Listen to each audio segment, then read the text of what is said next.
I just walked in and I was like, oh, there's clothes everywhere. Okay. But it felt really nice to, know that the ASP kids before us were like willing to do all of that for other students and families and everything. And I really love how we did that.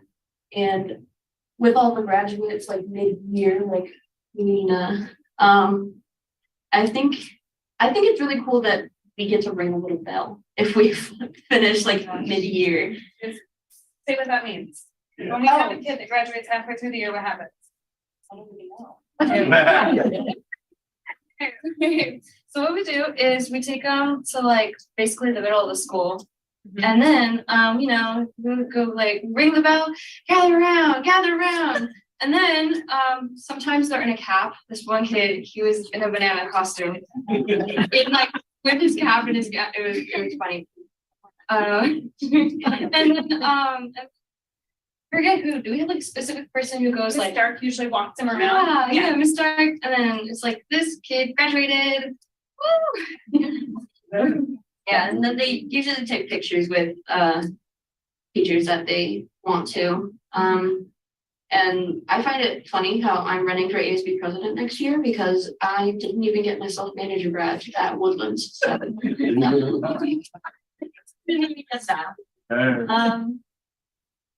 Yeah.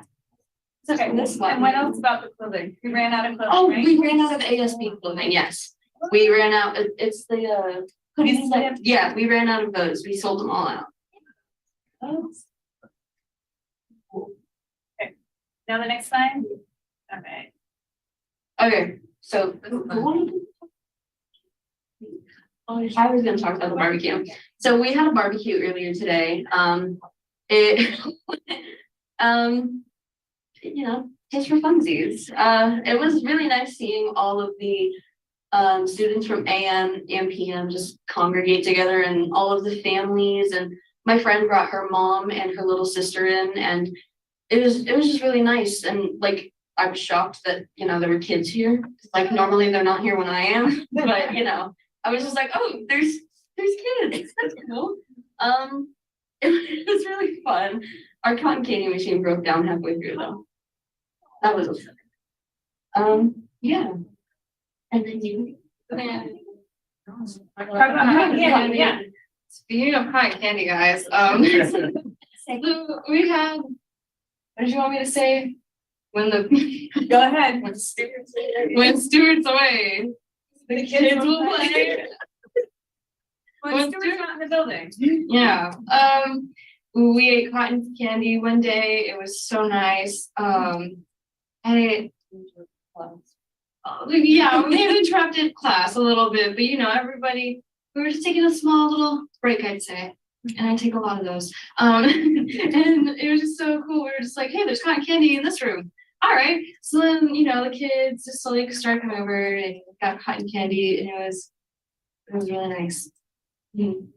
And we want to talk about we were bonding with the teachers as well. Well, we were making cotton candy, kids were making cotton candy. I need to know next time. Okay. We'll send out the other. We had a field trip recently to Olympic College for the Human Rights Rally. Lena was unfortunately unable to go, but me and Celesta went, and it was really fun. There were booths kind of like lined up against the wall in kind of like a zigzag pattern, and then there were tables where we could eat lunch, and then there was posters over more towards the gym, and I grabbed quite a few posters, and I sometimes see them hung around the school too, because I know Miss Stark definitely grabbed a lot more than I did. I think my favorite part about the Human Rights Rally field trip was like kind of like it was more of an assembly. They played live music, which was really fun, really loud too, really loud and really fun because fun. Yeah. All right. We do lots of fun things in school, right? We just kind of interrupt the day with fun like cotton candy, whatever. All right, next slide. So in the future, we want to, continue mid-year graduates. having little celebrations at the school, you know, maybe do some more fun stuff since I might be president next year. We want to continue field trips because I think, I don't know about these guys, but I think that they're really fun. And like maybe to museums, you know, like school field trips, just maybe for like one class or something, or it's just something that you can go to just to have some time. And definitely more school clothing. I was in cricket art with Miss Cleveland, and I made a shirt that I was gonna wear today, but I completely forgot.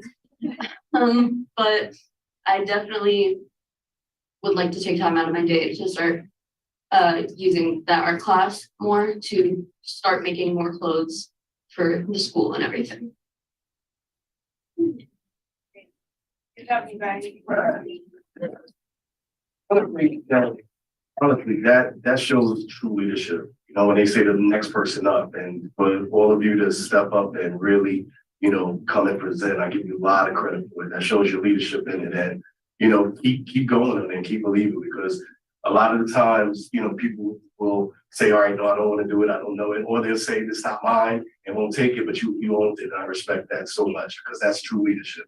You know, Thank so you. thank you. Thank you. Anybody? Don't go anywhere Yeah, yet. nobody. Anybody else? I always have something to say. Go. So I recognize your lovely faces Right. from student voice, and we had the opportunity, three of us, Mhm.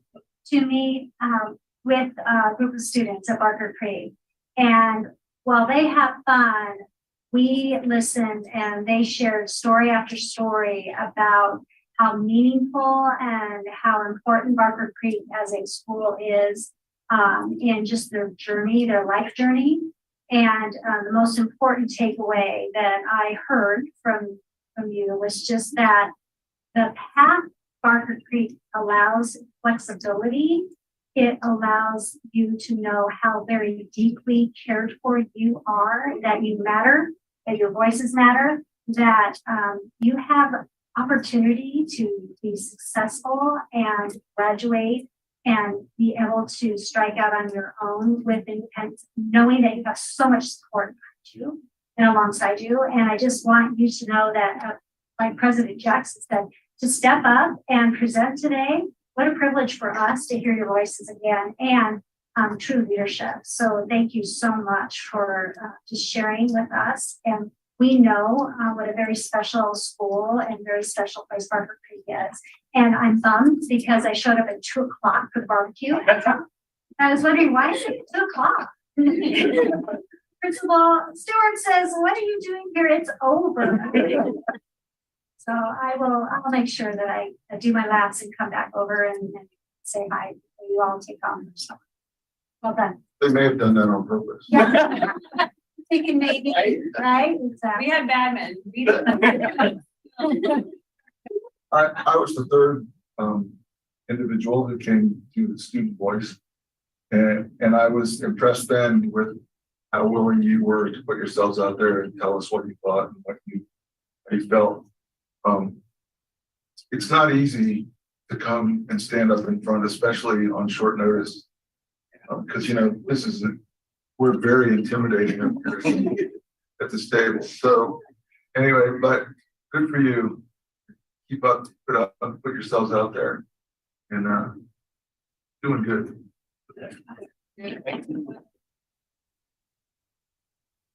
Amazing. Oh, speaking about, I feel like Shark Tank. I love it. So. Okay, next we have approval of the district level adoptions of instruction materials. This time. I was gonna call a person. Sorry. Thank you. I come tonight to request approval of 2 curriculum programs that are recommended by your IMC committee. The first being an Amplify Science. It is a middle school science program where it's highly engaging. There's 8 different units. It's aligned with engineering and phenomenon, so that the next generation science standards are actually integrated in the program. And then the second program is a creative curriculum for preschool. And this is the same program that will be used with the TK or Jumpstart program. It is one of the ones recommended by the state. Our district team did take it through the full process. Bias and recommendation and evaluation tool to make sure that this was a program that we thought would be the best fit for Central Kitsap. And it is the program that is used by Head Start. So students that are coming out of that program will go into one of our preschool programs, and they have exposure to the same curriculum. What's nice about that is it's a 3-year program, so that students have a lot of tools and resources that they get exposed to based on what their needs are. Both of these curriculums are being purchased by federal grants. The science grant, the DODEA secondary science project grant will be approving or providing, pending your approval, be providing the funds. And the creative curriculum for preschool is actually the TK and a preschool grant that we've received from the state for this purpose. I'll say 2015, I think 14, when I was on the Washington State Head Start. That was one of the things that we were pushing so hard for. And it was just like, you get all of this achievement in Head Start, and then you'll get there and it's like, we don't do none of that stuff. So it's happy to see finally, just coming around in that alignment. So that we don't lose education that is there for us. So thank you for that. Are there any comments or questions from the board? I've got one. So on the creative curriculum, in the description, it talks, and I'll just read it. Developmentally appropriate curriculum that delivers academic rigor alongside social emotional learning and cognitive development. So we know that in a lot of cases, social emotional learning can be interesting to a lot of people. So that what component of social emotional learning can you describe for this one? Without giving you a very specific detail or example, we're looking at how do we play together? How do we sit? How do we talk? How do we ask for a crayon from a friend versus walking up and grabbing a handful of crayons? So it's the behavioral. It's the behavioral pieces, yeah. Yeah, that's. And when our feelings get hurt, how do we talk about, like, I'm sad, instead of hitting or stomping or going off the tool? Yeah, thank you. Thank you for that. All right, any other questions, comments? All right, do we have a motion to approve the district level adoption of instructional material? Move approval of instructional materials, district level adoption as presented. We have a second. Second. All those in favor, please signify by saying aye. Aye. Aye. Aye. Aye. And with unanimous vote, the district level adoption of instructional materials is approved as presented. Thank you.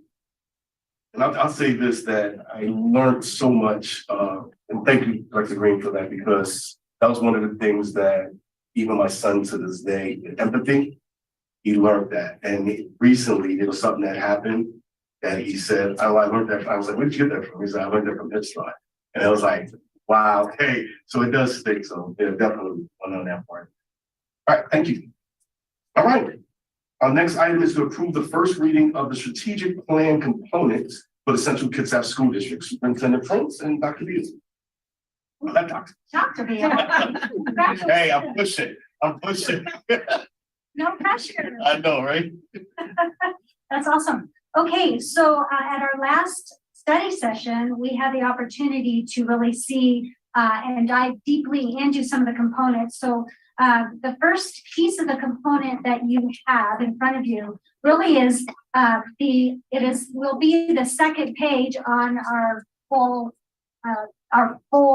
document, and it's kind of the page that summarizes it all. So you can see from the graphic designer the colors. You've got the vision right there, mission, and then you've got core values and our strategic goals.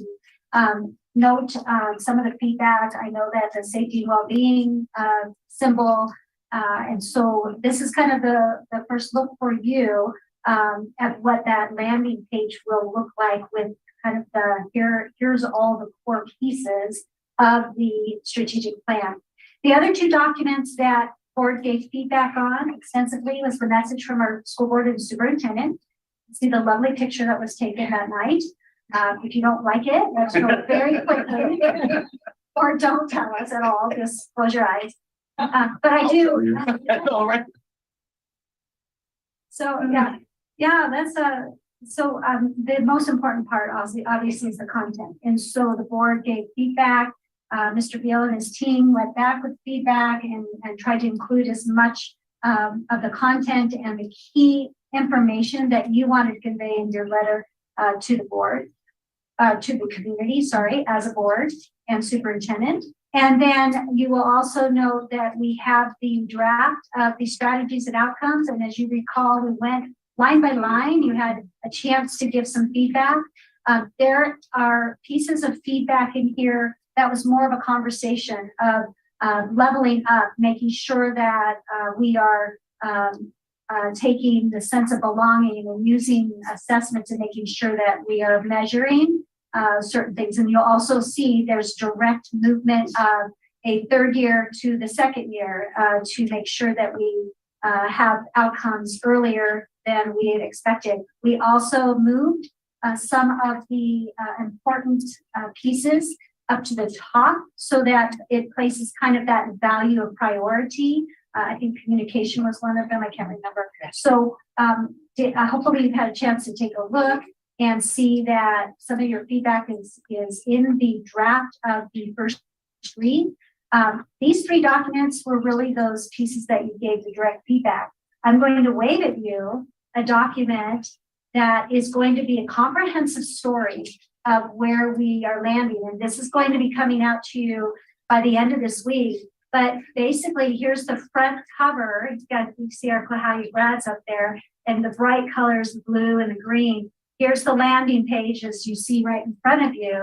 I don't know why you call it landing page, but this will fold out each page. Here's the page that you have with the board. This is the page with Schools at a Glance, all the really interesting information about our district. As you go through, it's going to tell the story. It's going to tell the story of the process, who was sitting on the synthesizing committee. It breaks out the strategic goals and the definitions. You'll find the actual goals, the timeline in here. And this is a document that is bright and comprehensive. And you'll see that it's robust because it tells a story. So we will end up with this document, but I also want the board to know, and this will come to you later after we get approval of this document, we're going to land on a much simpler document for staff that highlights, here are the goals, here are the strategies and outcomes. And this is the one that's going to come out of, binders and meetings and be marked up. And this is one that we'll have that's much shorter and much more to the point. So especially those that were on the synthesizing committee, I see Cassie kind of shaking her head. This is ultimately where we wanted to go. And this is for the community and telling our story of the process and how comprehensive it was and how proud we should be of the community engagement, staff engagement that went into this one. So look for this at the end of the week with the option to be able to, get back to me and say, hey, love this, check this, edit that, those types of thoughts. And you may just say, right on the mark, right where we want to be. So look for that. Okay. All right, thank you. Are there any comments or questions from the board? I just want to, Dr. Prentice, thank you and your team, to go, to bring us things 2 weeks ago and us mark it up profusely, and have lots of discussion, and then bring it back. It's I'm just excited, and I think I need to have this out at every board meeting. So we're getting presentations and stuff. But even I noticed with our Barker Creek ASD, they're mentioning more field trips, and I'm like, that's a strategy in our strategic plan. So I'm just really excited and just thank you and your team for doing all the work for this. Anybody else? So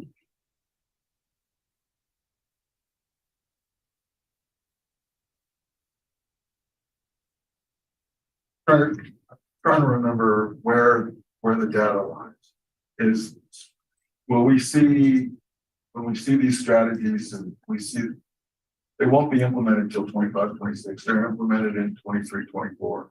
No, some of them. And Looks.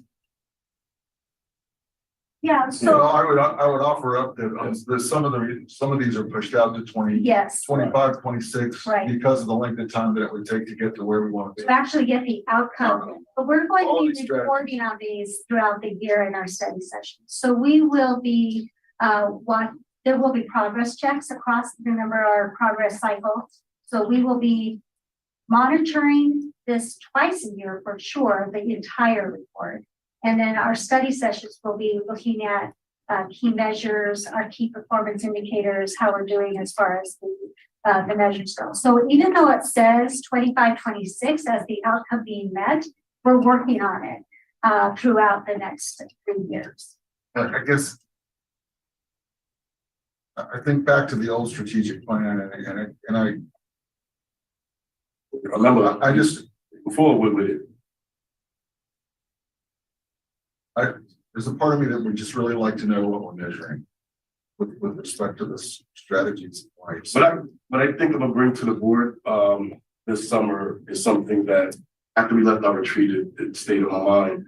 And it went from what you had said, Director Green, is, just making sure, but I think a couple people on the board have said it too. I think what we're gonna do is put together a sheet for the board to be able to monitor this. So this way, when we get in those meetings and we have those meetings, you have the actual thing in your hand that we can measure and say whether we're hitting those notes. So I'll bring that to the, because it was something that I left with, and it kind of went to that. How do I go back? Because I keep nothing but notes, and I went back over the stuff, and I have my little notes. But it'll be good to have something for the strategies and the meetings that we have that we can take. So this way we can go back and say, okay, we did do that.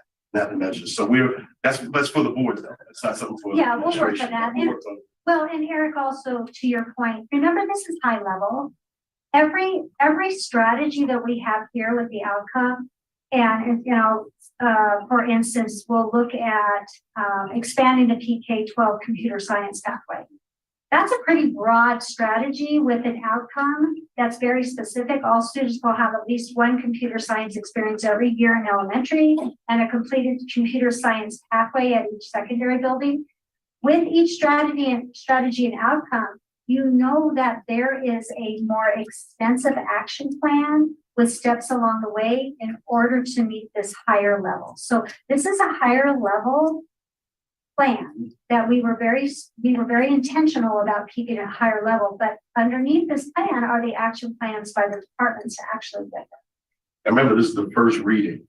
So we have another reading to do with anything that we feel that we want. This is the time, in those processes to say, hey, let's add that in and see if we can look at something different. I guess my concern is that as people who are interested in this and they look at it and they see the broad outcomes, in the higher level, what you call higher level outcomes, that, they have the same concerns that I do. That, I like to be able to look at the data wherever it's maintained or at any particular time to see at various points along the way, whether it's just a one year strategy or a 3-year strategy, stuff that what we're measuring and where the benchmarks are. I know,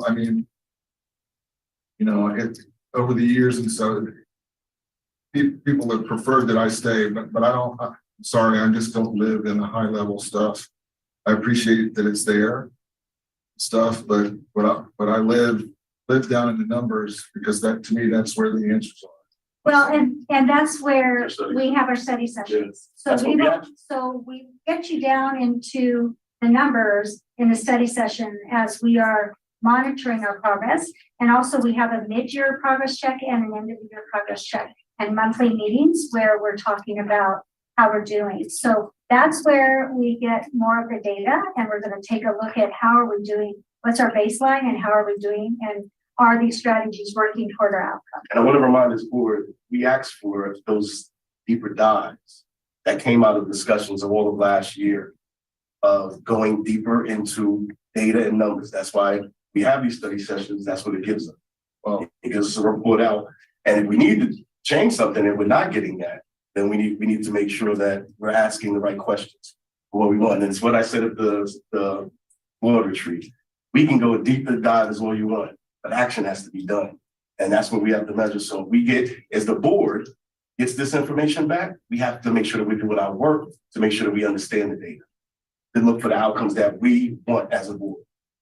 Because that's the biggest thing that I constantly see, and that's just in everything. And I We think got all the information. I think that's my point, is that I don't want to see that data for the first time when we go into it.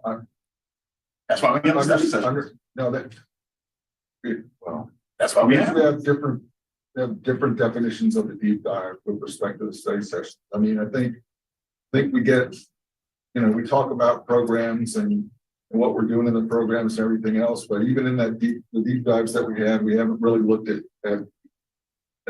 data at a level that tells us where the issues are and where the improvements need to be. So we can I guess we can have that discussion later.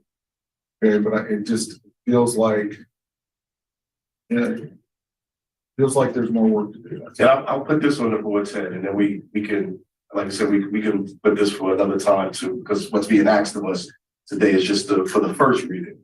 Is I'll ask this board to think about, what does that look like? What is that exact thing that you're looking for? The one thing Right?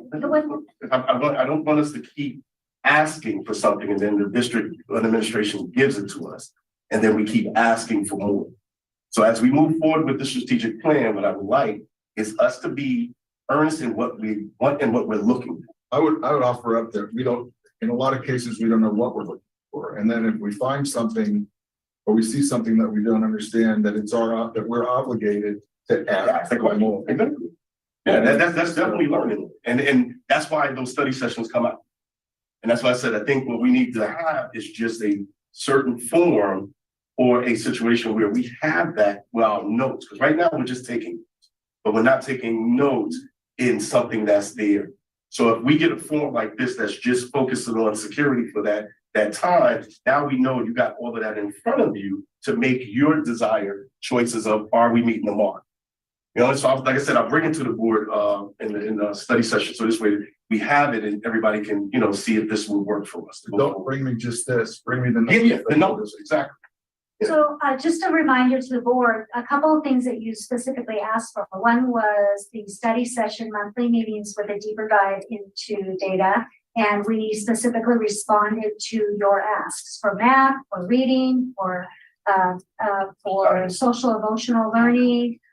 We and science. So what you asked for, we delivered. The other thing the board has asked for is to be able to participate in the school improvement planning. And so next year, you will actually be going to the schools and participating in their school improvement, their process, or at least what they're working on, and you'll be able to be on site and be able to engage with the principals and see what's going on there. So the direction, Eric, that you're pointing us at and you're bringing up, we're moving in that direction, and you are being more and more of the participants in those questions and in those answers, and participating in the school improvement process and the district process as well. So keep asking the questions and we will keep moving in that direction. This again is a higher level response to a comprehensive process. This plan is very, very direct and specific with strategies and outcomes. And there are reports and plans and action plans beneath this that we knew full well as a board and superintendent below the line, as you remember what Jeff DeFranco talked about. All right. Any more comments or questions? All right, do we have a motion to approve the first reading of the strategic plan components for the Central Kitsap School District? Okay, I move to approve the first reading of the strategic plan components for the Central Kitsap School District as presented. Do we have a second? A second. All right, all those in favor, please signify by saying aye. Aye. Aye. Aye.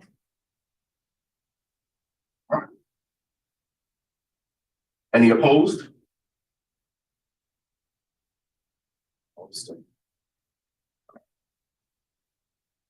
With a unanimous vote, The first reading of the strategic plan components in Central Kitsap School District is approved as presented.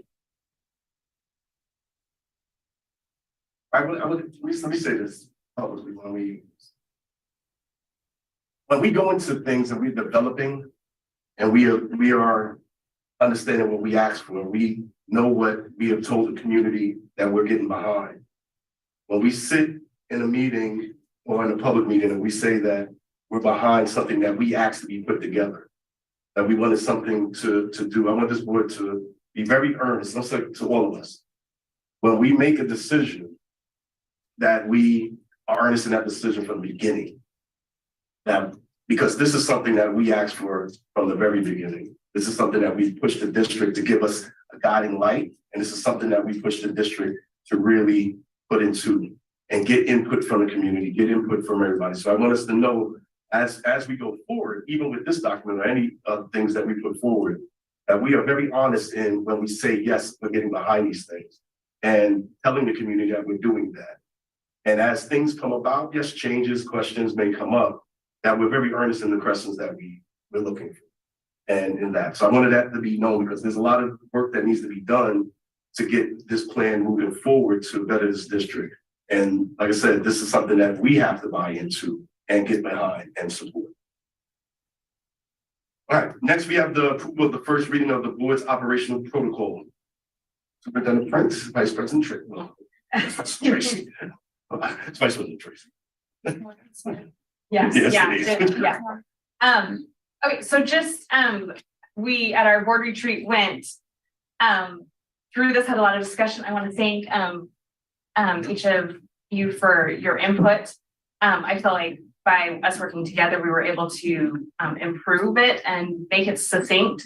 And then just noting that we kind of had a discussion of whether it was a principle or a protocol, and so changing it from operating principles to operating protocol, because these are actions that we are committing to each other, as well as to our community, that we will do as board directors.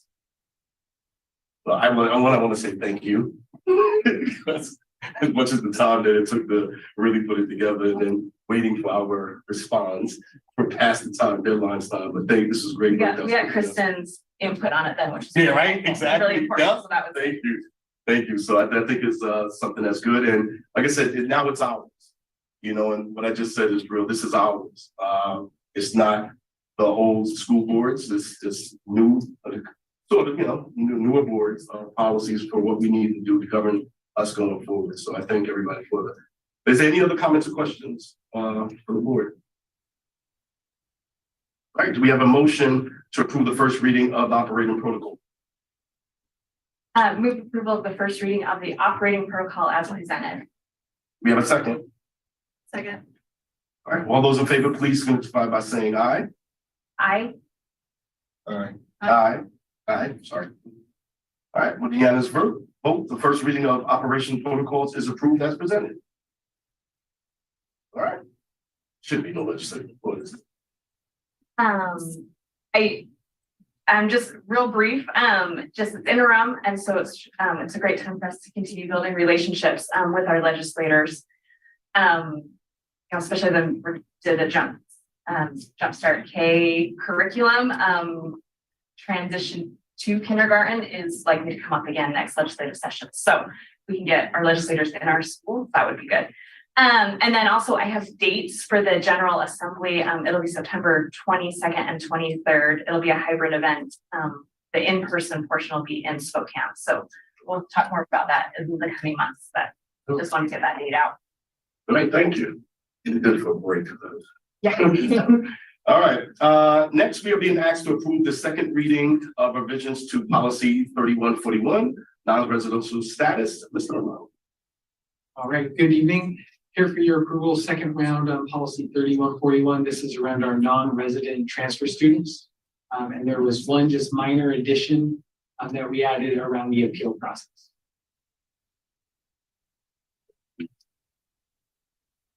So that they're one more step. Instead of going directly through. All right, do we have any questions or comments from the board?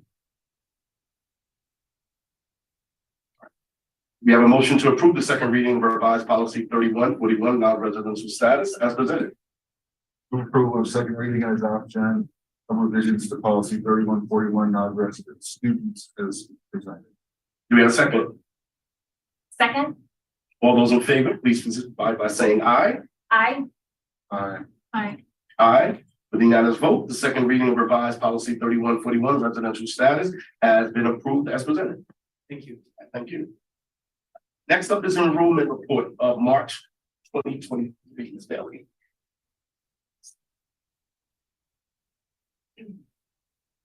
Good evening, board. In your materials, you have the monthly enrollment report as of May 1st, 2023. During the month of May, we saw a decrease in student FTE of 53.52 FTE. Currently, we will have one more month of enrollment before the end of the year.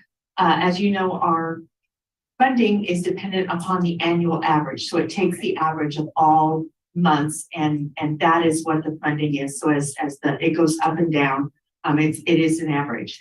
At this point, based upon the data and projecting out, I am projecting a annual average FTE of about 10,945. So that's, you know, we're right now right about 10,961. So because we have seen those declines and again, the way that works with the average, I'm expecting it to go down a little bit more for the finals. Any questions? Any questions? I do, I have a question. Have you gotten any reports, like feedback from the families that are withdrawing their students for the reasons why? Actually, we were able to run some reports from our student management system, and there was, while I haven't actually analyzed the data and come up with some analytics around it, we did see that there's a number of reasons. Many students are moving out of the state or out of the district. Students are graduating midterm, and so those are also or short, you know, during the time. We're also seeing in students withdraw due to enrollment in an online academy or going to a homeschool. So there's a number. We can take a much closer look, crunch that data so that we've got some real, you know, what percentage of students are doing that. But we did take a look. Yes. Does the board want that? okay, Okay. I'm preparing. Mhm. Yeah, I'm preparing it for you. We're also going to be doing the comparison to kind of 1819. The big drop too, as we have been talking and looking, is the aircraft carrier that left took more than we anticipated. So we'll be able to put those in categories and be able to take a look at the trends and bring that to board. And then I'm bringing also to the board the national study that was done as well. That was very interesting. That's that one too. So the good news about being in the vicinity of a shipyard is one carrier comes and another one leaves. And so that's a good thing. But somewhere, I think it's hard in the numbers that you're looking at, Paula, is trying to figure out for those that weren't affiliated with an AB and a carrier that changed home port or left for here to go to San Diego or wherever it was that they would go for their next home port, is for those that stayed local, that more or less stayed local, maybe even as residents of the district or whatever, as to the why people are, you know, and I mean, I think there are varying theories and stuff like that, but I think it's important for us to try to understand why folks are taking their kids out of the district, or if that's in fact what they're doing, or why they're leaving and choosing to go to homeschool. Knowing the why can help us, I think, help fix those numbers. I just think it's a discussion that we need to have. And let me say this to the board too, that, you know, reality is reality. There are people that don't trust the public education, and they have the right to do that. And I think looking at all of these factors going forward, I think education, you know, is going to go through its most challenging time. So us being able to know the budget and know how, you know, I like what you said maybe about a month ago that, you know, I stopped predicting because now it's like, it's just so different and changing that is there. So, knowing that we are going to face the challenges at times, I think it's something that's keeping us on our P's and Q's to know, hey, it's not going to be the same, going forward. And we just have to figure out how do we maneuver that.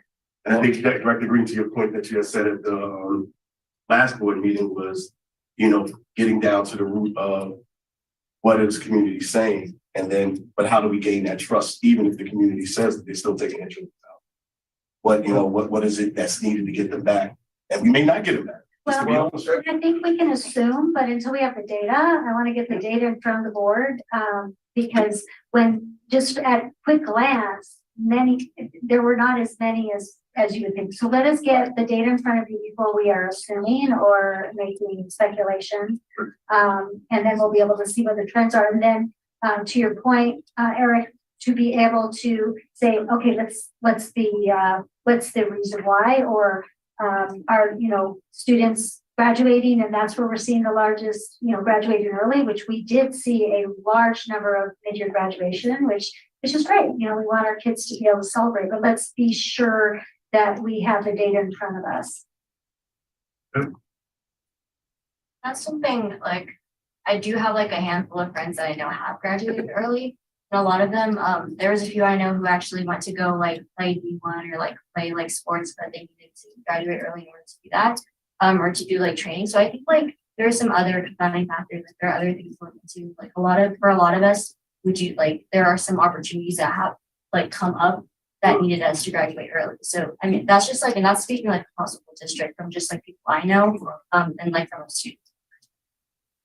I would certainly never begrudge a student for graduating early, whether it was D1 opportunity or whatever. Right. I mean, but if you can finish and complete your work, and I think we get, to a certain extent, we get penalized. Maybe we should be talking to our Yes. our legislators about that. And I know my daughter who, didn't need it, so she doesn't go to first period, and she goes to the rest of her classes, but she doesn't, because she doesn't take one, or it doesn't have a full day, she doesn't count for us anymore. Yeah. So she's in class five periods a day, and that hurts. So I mean, that's not. That's what you were saying at Cahalia. Yeah. So, but I just think we heard a lot, over time, we've heard a lot of things, and we can, pay attention to what's out there. We continue to hear a lot of things about why people are pulling their kids out of the district and what they're doing. But we heard, when we talked to the students last month, we heard a lot of things a lot of parallels to those discussions around discipline and things like that in the buildings. And I think those are real things that we need to address. And I think that they're not necessarily big things that we need to do, but some of the subtle things that we should be doing, or could be doing. And if they work, that we should be doing, to try and take care of some of these issues that are really at the forefront of why people are pulling the kids out, why kids are sometimes scared or unhappy at school. I think those are things that we need to address, really need to get down to the root cause and address it. I know, Paula, this isn't part of your brief, everything else, but I mean, quite honestly, these are the kind of discussions that I think we need to have, continue to have, so that they remain at the forefront. We've got to figure out why why people are pulling their kids out. Public education, I mean, it should be the lifeblood of this country, and quite honestly, people shouldn't have to be paying private tuition to get the education that they want. So there's just we need to decide where the line is, try to identify where our line is, and see if we can get that to where it's a little more acceptable for members of our community. All right, thank you all. All right, Ms. Bailey, next is the budget update. Okay, in your materials, you have the budget status report for all funds as of April 30th. In the month of April, we saw property tax collections. So this is really our high water mark in terms of fund balance for the year. So we did have a fund balance of $22.6 million We will expect that to go down because we're starting to enter into a low apportionment where our state payments reduce dramatically because they know that property taxes have just been collected at the county level. So, and then we will see a recovery in July and August, which incidentally are the highest apportionment months at the end of the year after the new state fiscal year. So, we are seeing revenues and expenditures as anticipated at this time of year. I have adjusted, we talked about last time, I had made adjustments for some of the revenues, the transportation funding revenue, but I had not made the adjustment in the expenditures that we're adjusting this year. So that has now been done. And so that projected ending fund balance of 14 million is based upon the work that we've been doing that we will talk about later, but is that right? So at this point, like as I said, we're projecting an ending fund balance of about $14 million, which is going to put us in our board policy still, but it is a reduction. It was a planned reduction. As you know, we did get a lot of stabilization dollars from the state. Those funds have to be spent down by the end of the year, and we are on track to do that. Any questions about the general fund? No. All right. Debt service fund, along with general fund, we saw debt service collections so that we can make our June 1st bond payments. So we're seeing a sharp increase in fund balance in that fund, which will be short-lived. ASB and transportation vehicle fund are tracking as expected. I spoke with our transportation director. No buses this year. Okay. They're just not going to happen. So when we start talking about budget, the budget will include all the carryover of what we have now, the carryover of our depreciation that we will receive in August. And so I know that he is working really hard because he's got a schedule and getting those buses, but supply chain issues are still a problem. So. I said, and NSBA, I said it on that in an open forum for it, and the manufacturer that was actually speaking was saying that they're 2 years out. Yeah, it's crazy. Yeah, so it's crazy. Definitely. Thank you. Any question about debt service ASB or transportation vehicle? Sorry. I have a question really quick. Have you guys looked into the EPA has a thing out right now where you can apply for a grant for electric buses? We actually have applied, and the electric bus we have was through grant money through EPA. So yes, we continually apply.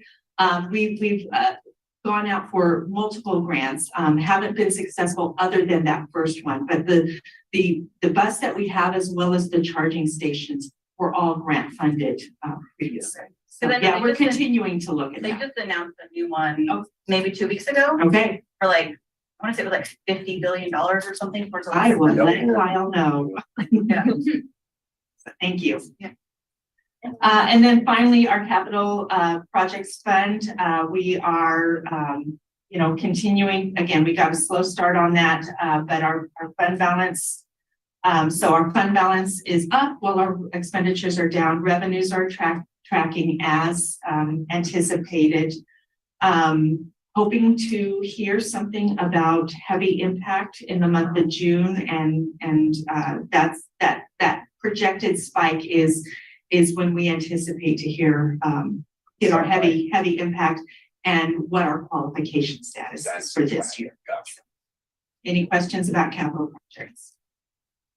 And Robin's going to have a nice big report about capital projects. All right. All right. Thank you, Paula. Thank you. Oh, it's home. Oh, sorry. That's it. No, it's right there. So we just budget stats reports now. We're going to budget. I know, because you said it. Gotcha. All right. Forecasting. Okay, Now we're so tonight, we're going to kind of update, we're going to give you an update on where we are in the budgeting process. Because we've talked about it, came to you in March with some numbers before the legislature had finished. So we're going to do some updates. So next slide, please. We're going to revisit our assumptions because there were a lot of assumptions and we've got more data. We've got more real numbers now. We're going to take a look at reductions in realignment, as well as, looking at the numbers. We're going to, there are some things that we still don't know. So as we're working through the process, all summer, we will refine this. And then we're going to talk about next steps and if you have any input on the process of where we are. So next slide. All right, back in March, there was no legislative budget release. We didn't really have an idea of where the ledge was going. So as we were moving forward, we did talk about enrollment staying flat. IPD, the best, the estimates that we were getting at the state level were around 5. So that's what we were planning for 23-24. And then out years, we were looking at a 2%, and that was just a number that we plucked out of the air. The rollover budget included, continuing all staffing and all programs as they were at that time. So no adjustments were considered in those numbers. We talked about our levy renewal and carryover and inflationary costs, and what those were, what the assumptions were in there. Now that the legislature has finished, and we're a couple of months in the process, we're moving forward with a reduction in the enrollment. So, where we were going flat as of March, we have made some adjustments downward in the enrollment projections into 23-24. We know that the legislature funded IPD for 23-24 at 3.7%. So that is now included in these numbers. We do know that the legislative estimate for IPD in 24-25 is 3.9%. That could change, but at this point, we don't have a better number. So this is what our projections are looking forward. And then again, keeping the 2% consistent in those out years. We've made adjustments to all legislative changes in terms of revenues. So where they provided some additional funding for physical safety and emotional support staff, where they provided additional money for the special ed, for transportation, special populations, and for the experience factor. Thank you. That has all been included in there. We have now programmed in our numbers the one-time reductions that we were looking at for the current year, as well as the ongoing moving forward. And then, keeping the levy renewal, the carryover and inflationary cost, just pulling those over as we were. Next slide. So back in March, Superintendent Prince challenged the organization to identify a one-time reduction of $3 million for this year to help kind of create that glide slope in our budget. And then in 23-24, looking at reducing that deficit between revenues and expenditures by $7 million. Okay, next slide. So where are we?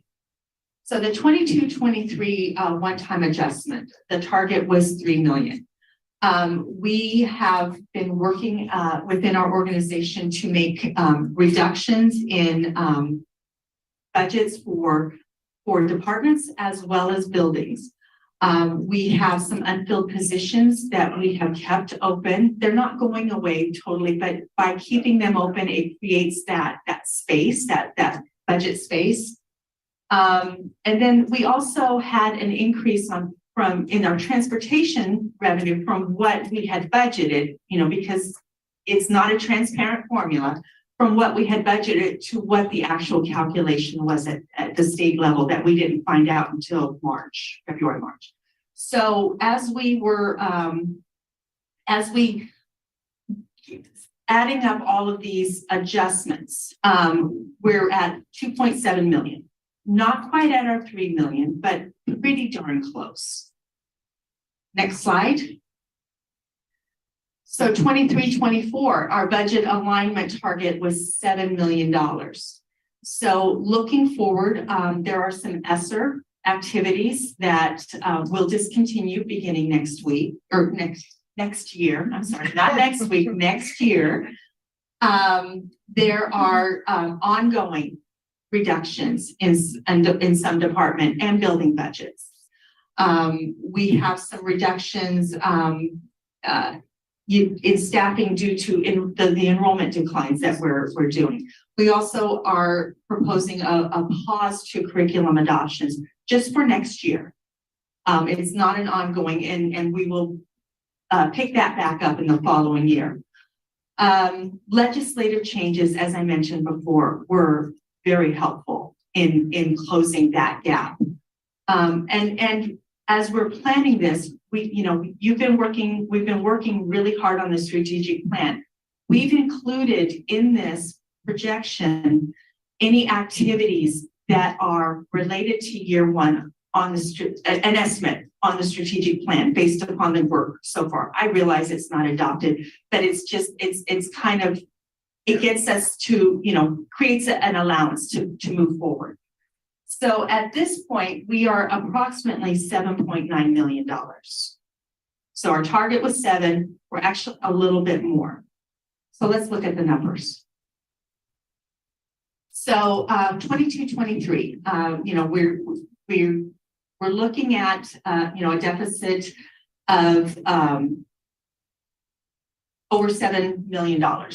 So our target was 2.7. So our target was 3 million. We got 2.7. So what we're showing is a reduction in the overall fund balance of 4.8. That's a deficit spending. That is about our amount of stabilization dollars.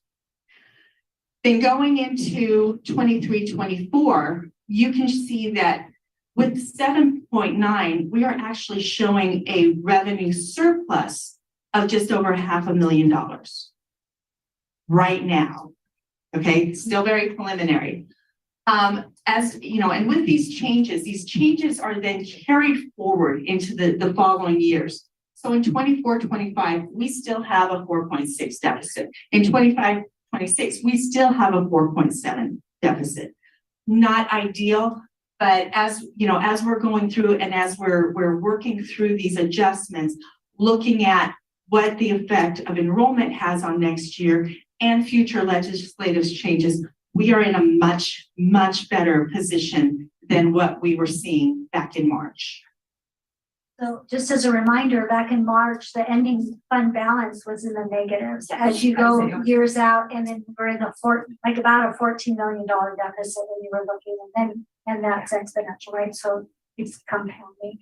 So I really want to affirm the work in Paul's office, the work of cabinet, the work of our leadership team to really look for areas to reduce, areas to hold on freezing spending and freezing hiring without a reduction in force. And if you look around us, not very many districts are in a position where we are able to move and be strategic and be really intentional in looking out the next few years and trying to do what we can this year and next year to help us out 2-3 years from now. Now, obviously, we've got things that are assumptions, enrollment's assumption, and everything legislation is assumption, but at least we're making some dent toward realigning where we needed to realign the organization fiscal.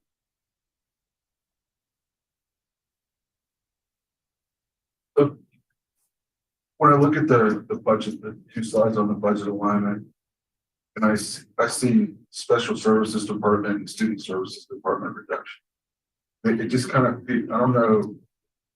don't know where it's coming from, if it's with respect to me, what this feeling is, but I mean, it would seem to me that those are services that we have the greatest need right now. So I'm kind of curious as to what those look like and what we're talking about when we say those departmental reductions. I think we have asked for, once this is there, to hold the study session once to get deep into it. It's a simple question, yes. Yeah, but it is not, well, it's not, because what we asked for, remember, we asked for this. We asked for it to give us a high level that we want to know when we go in the study session, what does that look like? So we only ask questions in the study session. No, the information to be given in the study session so that we have the right information. Because that's what this is this overall pitch. So if you wanted to ask it here, that's why it's given it. I just did. What I can share, because we keep this as pretty high level, but what I can share is that the team did everything they could to stay away from direct impact to students. And so it may be maybe a combining of tasks or duties, or leaning away from what we like, refocusing on the strategic plan that's going to be adopted.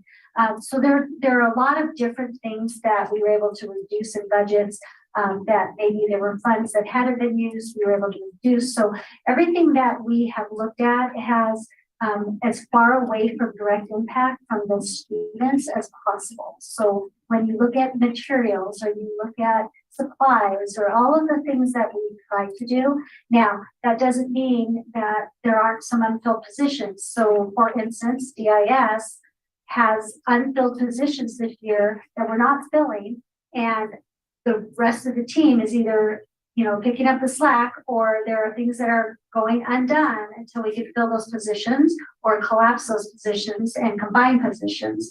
The same thing with some of the special education positions. There may be some positions that we haven't been able to fill, and so they are saving us money, and that's not a great thing. But we are contracting out, with some positions that have not been filled. So it's a variety of things, but I can let you know that the team has done everything they can to steer away from that direct impact of students. We are fortunate that it's very minimal. There are other districts where they can't help but impact students directly because of the cuts that they're making. So I just want to thank the team for focusing on what could be done to reduce expenditures that we're far away from directly impacting students as possible.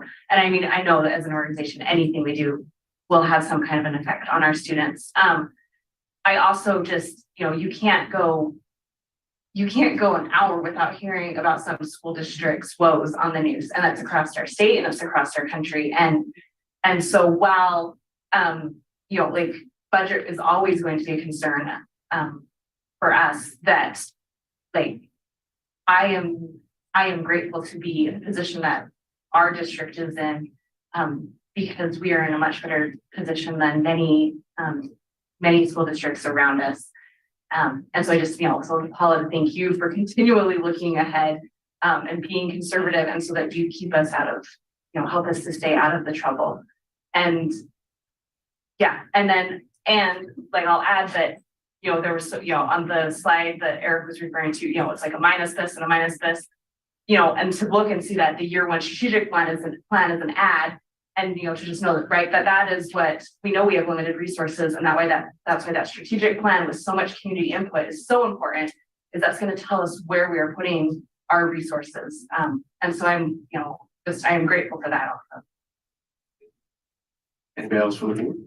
Yeah, I just wanted to make just a general comment, I guess. It's like when I look ahead at the years and I see 24, 25 and 25, 26, and we're basically negative $5 million. And like when I'm budgeting my house budget, if I were to see like negatives like that, I would be freaking out. And so when I see that for a school board, for, you know, our organization, I guess I would just like to challenge the school to try to find a way to not have that be negative. I know that we're going off of assumptions, right? But I don't assume, like, I've been told for almost a year that I'm gonna get this big raise that they're trying to put through. And I'm not budgeting my household income based off of a, well, I'm hopefully gonna get that, right? Like, if we all budgeted that way, we wouldn't have our homes and our cars, right? So I think that we really need to focus on what are some areas that we can reduce based on what we, at this point, what we're assuming, even if it's only 2%, right? It might be more than that, and then yay, then we'll be in the positive, right? And then we can build that on for the next years that are coming. But if there's a way that we can get that deficit to not be, and then, like, I agree. we need to figure that out. Again, this is where we are right now in May. We still don't have all of our state tools yet. And we still have work to do. Obviously, we are not going to come to you in August of 24 asking you to adopt a budget that is $4 million in the negative.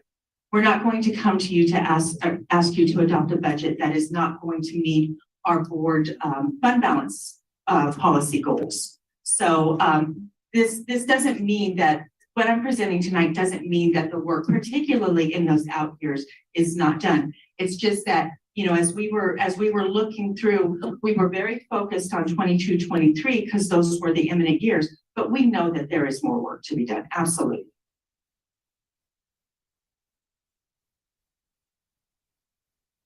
Okay.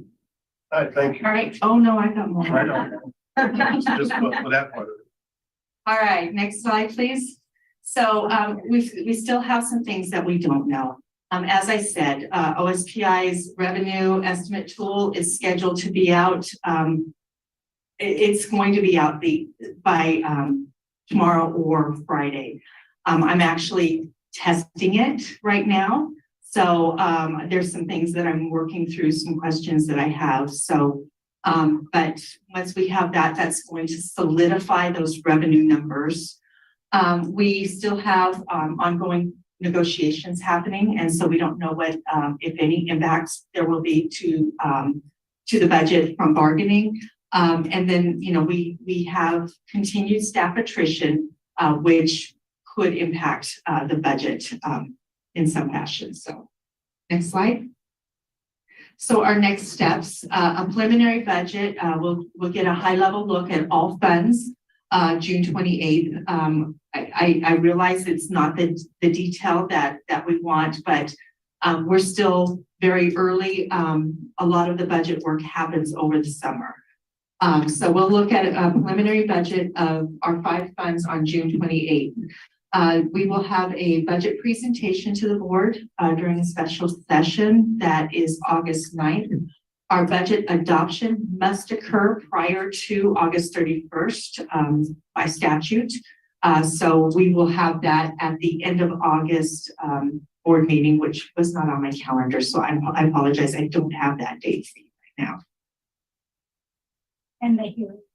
And yes, adoption and public hearing will happen on August, the last board meeting in August. 23rd. Okay. All right. Any questions? Any more questions? Thanks. Thank you. All right, let me, I'm gonna say this with you, and I'm on record for saying. 2016, I sat on the finance committee for the CK School District. And I watched debate, I watched us get to understand what the budgets were. And I watched us make a decision about the 150. And even though our state jammed us up completely, we could have went back, right? But y'all set us up beautiful to say, look, let's do good to the community. We said 150, let's stay there. Even after we stayed at the 150, even though everybody around us is 10 times more higher. Even then, when we shut down, the amount of criticism, this is still a business. And the amount of criticism that we took to do business saved a lot of people. I've had people come up to me and cuss me out. I've had people come up to me and say, you guys did the wrong thing. But I said, are you sure? I've had other districts and say, you guys are making the wrong decision. And when I sit back now, and I said this to Erin, I said this to administration, I said, everything we did, and everything Paula, and I give Doug that credit too, and that office did, saved a lot of teachers, and it saved a lot of the things that you see everybody else going through. So I wanted to be, we get criticized for a lot of things. This was business, and we did good on the business for not only our community, but we also did good for our school district to sustain it. So I just wanted to say that because this is not just something that just happened. It happened back then that led up to good decisions now. Okay. All right. Our next item is capital projects, and she made it. I was so happy to see what I saw, and I understood what you said with the ground being laid. I got to see some more when I went over there. So Good evening, everyone. So this is a snapshot of where we are currently. One thing I had not included in here was some of the other projects, smaller projects we closed out earlier this year. So I'm going to jump to the next slide. So those projects that are in closeout phase, building 900 project, we are in project closeout. Our legal issues are resolved. We are still dealing with the ongoing landscape warranty. And lo and behold, they did show up today to try to eradicate some weeds. And so we hope for better imagery on that site by next week and certainly by graduation. That has been a struggle, but hopefully it's going to play itself out well at this point. So we appreciate everyone's patience on that front. Birmingham Center office reconfiguration. This is in this building, of course, in the area of administration, and that project is in closeout finally. One thing that's interesting that when you look at this, you think about, well, what does closeout really involve? It involves a lot more than one would hope, often than we would hope. And then pulling all the documentation together and getting all the requirements in from the contractor and getting it all to the Department of Revenue and everything filed, it is kind of a very long process. And so when I look at lists like this, I think, kind of like, gee, what is taking so long? But I mean, obviously for many years now I've known, but I can appreciate people like, why is this still on the list, right? But it does take some time, and we are very diligent about we have checklists and we get everything that we're owed, or we argue about it with the contractor. So I feel good about the success we've had in getting the documentation we need for our maintenance department to be utilizing good information going forward. Notwithstanding any errors that they all may make along the way that they didn't incorporate, but we do get documentation that helps them maintain our facilities best. So Birmingham Center office configuration, as I said, is in closeout. Olympic High School pool boiler replacement. This was an ECR project. We have pushed cost into this ECR, not just for the pool boiler, but for pumps in the pool area, for the solar system in the pool area, for heat pump work in the pool area. And so some of these things haven't ended up quite as successfully as we'd hoped. The solar panels have been sort of a losing battle. But I think the work that was done was important. It's helped the pool maintain its operation as best possible. There is work to be done in the pool going forward. And so I think that at some point there needs to be a plan to determine how best to service that facility and determine, how it will be used, because it is tiring. And I appreciate, the work that staff does there to kind of keep it going. So Pinecrest Elementary and Silver Ridge Elementary roof replacement. This is one they actually had beneficial use of all of this in September of last year. You see it's still on the closeout list. As I said, these things take a while to get to full closeout. Restroom concession, CK campus and Clahalia campus. We did get our occupancy certificate. This is a poster child product. Yeah. You want to see when you look up. What could go wrong on a project? So Robin, I got a tour of the Clahalia? the Clahalia bathrooms. That was probably the highlight of my week. Actually, it really was, because I got the tour of the whole mechanical room, the whole thing. Scott McDaniel took me around while I was there watching a spike ball tournament. And it's really, having stood in line in November in the rain and the cold outside the porta potties for waiting for that. This will be a drastic improvement, although thank you for keeping some of those. I guess we're keeping some of the portlets there for Overflow. yeah. Oh, There are. well, hope it's not literally overflowing. But the point is yeah, that they are a drastic improvement and a long time coming. Yeah, I totally agree with you. Kind of got the eyes and crossed the T's on the stadium. Yeah, it has been a long time coming. And one of the things I wanted to mention in general, we started down our bond in 2016. You know, we didn't have stadiums at all. Right. We didn't have storage sheds at all. We didn't have the restroom concession facilities at all. And so I think that really it has come incrementally, but I think in terms of use of these venues and, you know, a level of sophistication, if you will, on our campuses, that is a pride to our community. I think they've been a huge success. One thing about the numbers of restrooms, when we went in, these do not meet, like if we were going to go in and absolutely, we negotiated this with the county, code requirement, they wouldn't have been as many as would be required. There'd be like a lot of restroom modulars out there. But I'm hoping that in reality, because we did some statistical data, look at how many people usually attend and, you know, really reasonably, but restrooms will be needed.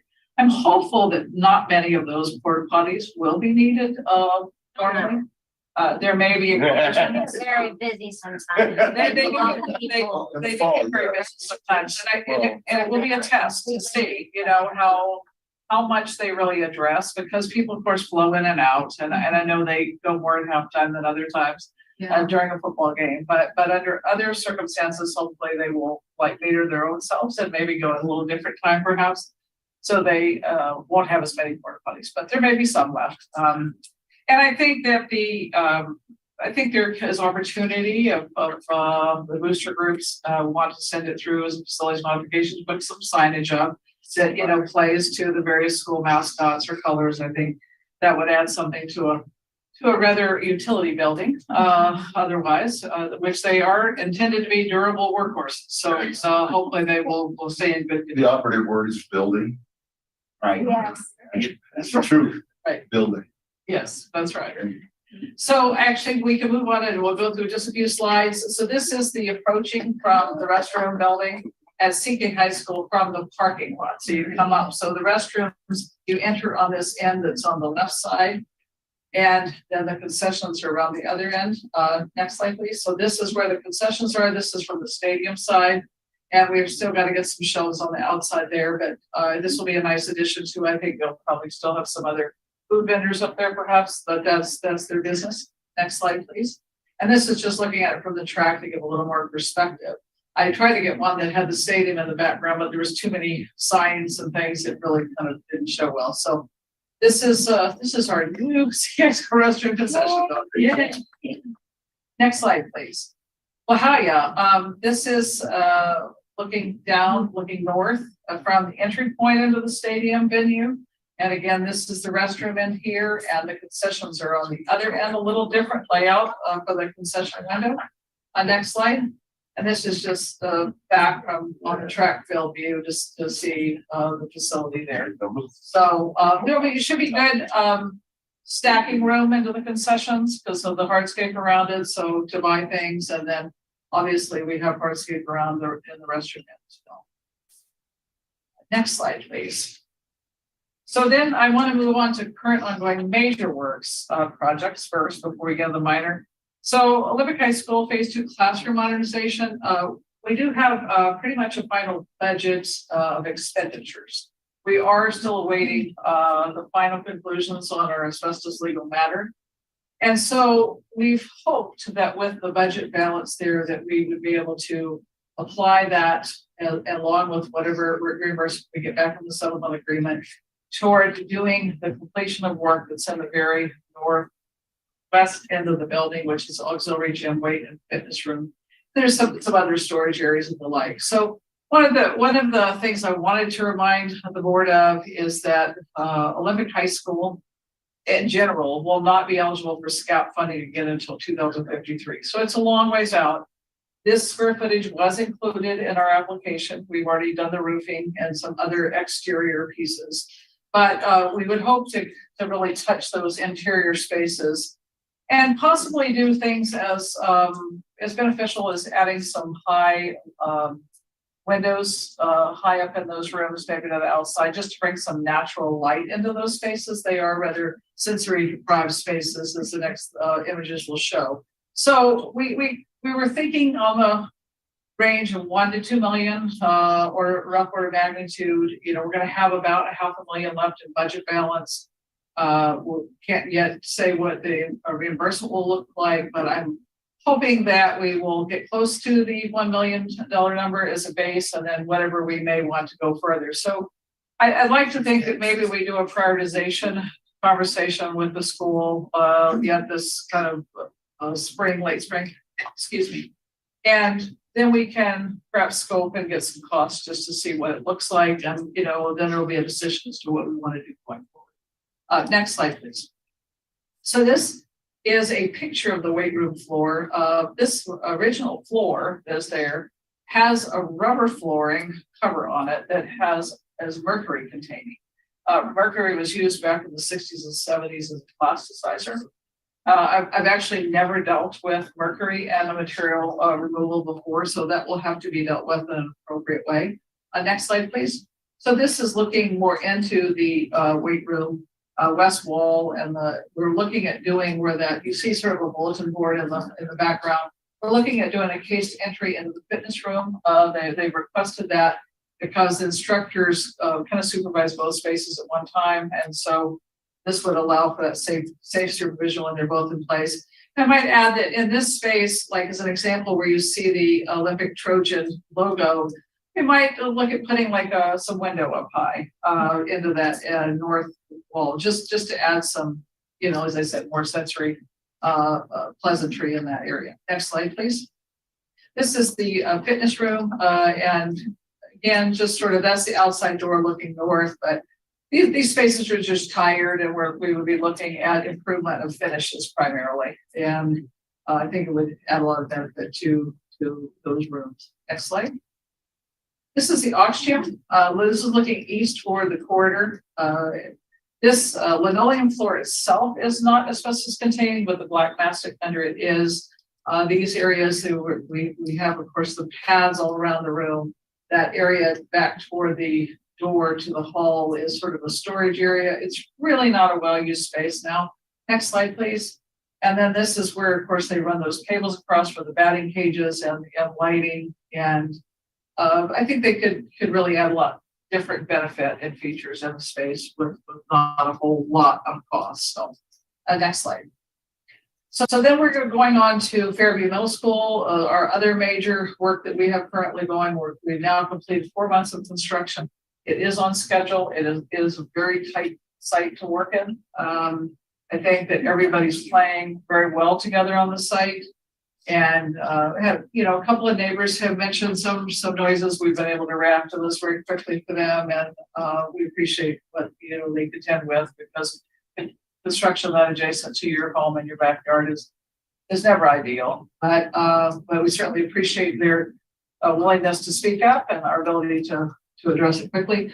We are starting the FF&E orders. You heard us talk about that last month. We're here about the budget, so we're getting things underway. And as a reminder, we'll be occupying that building in March 2024. I mean, so it is really not that far away, all things considered, when it comes right down to it. So the final completion would be September 2024. The difference there, of course, is the demolition of the existing building after the move over, and then the parking lot completion. Next slide, please. So this is the main floor from where the new building is, looking out toward the field. We had hoped to take advantage of the trees and the green, and I think, you know, with the glass that'll get that into the building, we will be able to see that. That's waterproofing going on, and then backfilling in that hole, as it were, big hole. Next, please. And then this is the opposite view. This is looking east, and so this is kind of got too dark in here. But what I hope to show is where this excuse me, pile of dirt is up against the concrete wall. That's where the stair will go. That's part of the commons. It's like the learning stair. And so you can see how it aligns with the opening between the gym building on the right at the top and the band building on the left. And so that corridor will continue on through the building as you might recall seeing on the plan. Next slide, please. And then this is looking kind of from the main floor of the new building. And they're ongoing backfilling there. And so this will be what it looks like going out toward the front. And obviously much more open than that once that old building is demolished. A lot of earth moving, a lot of equipment, tight site. Next slide, please. And then I showed this because this just demonstrates that we have, by working on this design build approach, have been able to get on top of equipment orders. So we're removing some air handling equipment because we're putting a new air handling equipment already. And that's good because that often is a problem for us when we get close to occupancies. We don't have all of that in place and we don't have all the commissioning done on it. So I like to see that progress occurring. Next slide, please.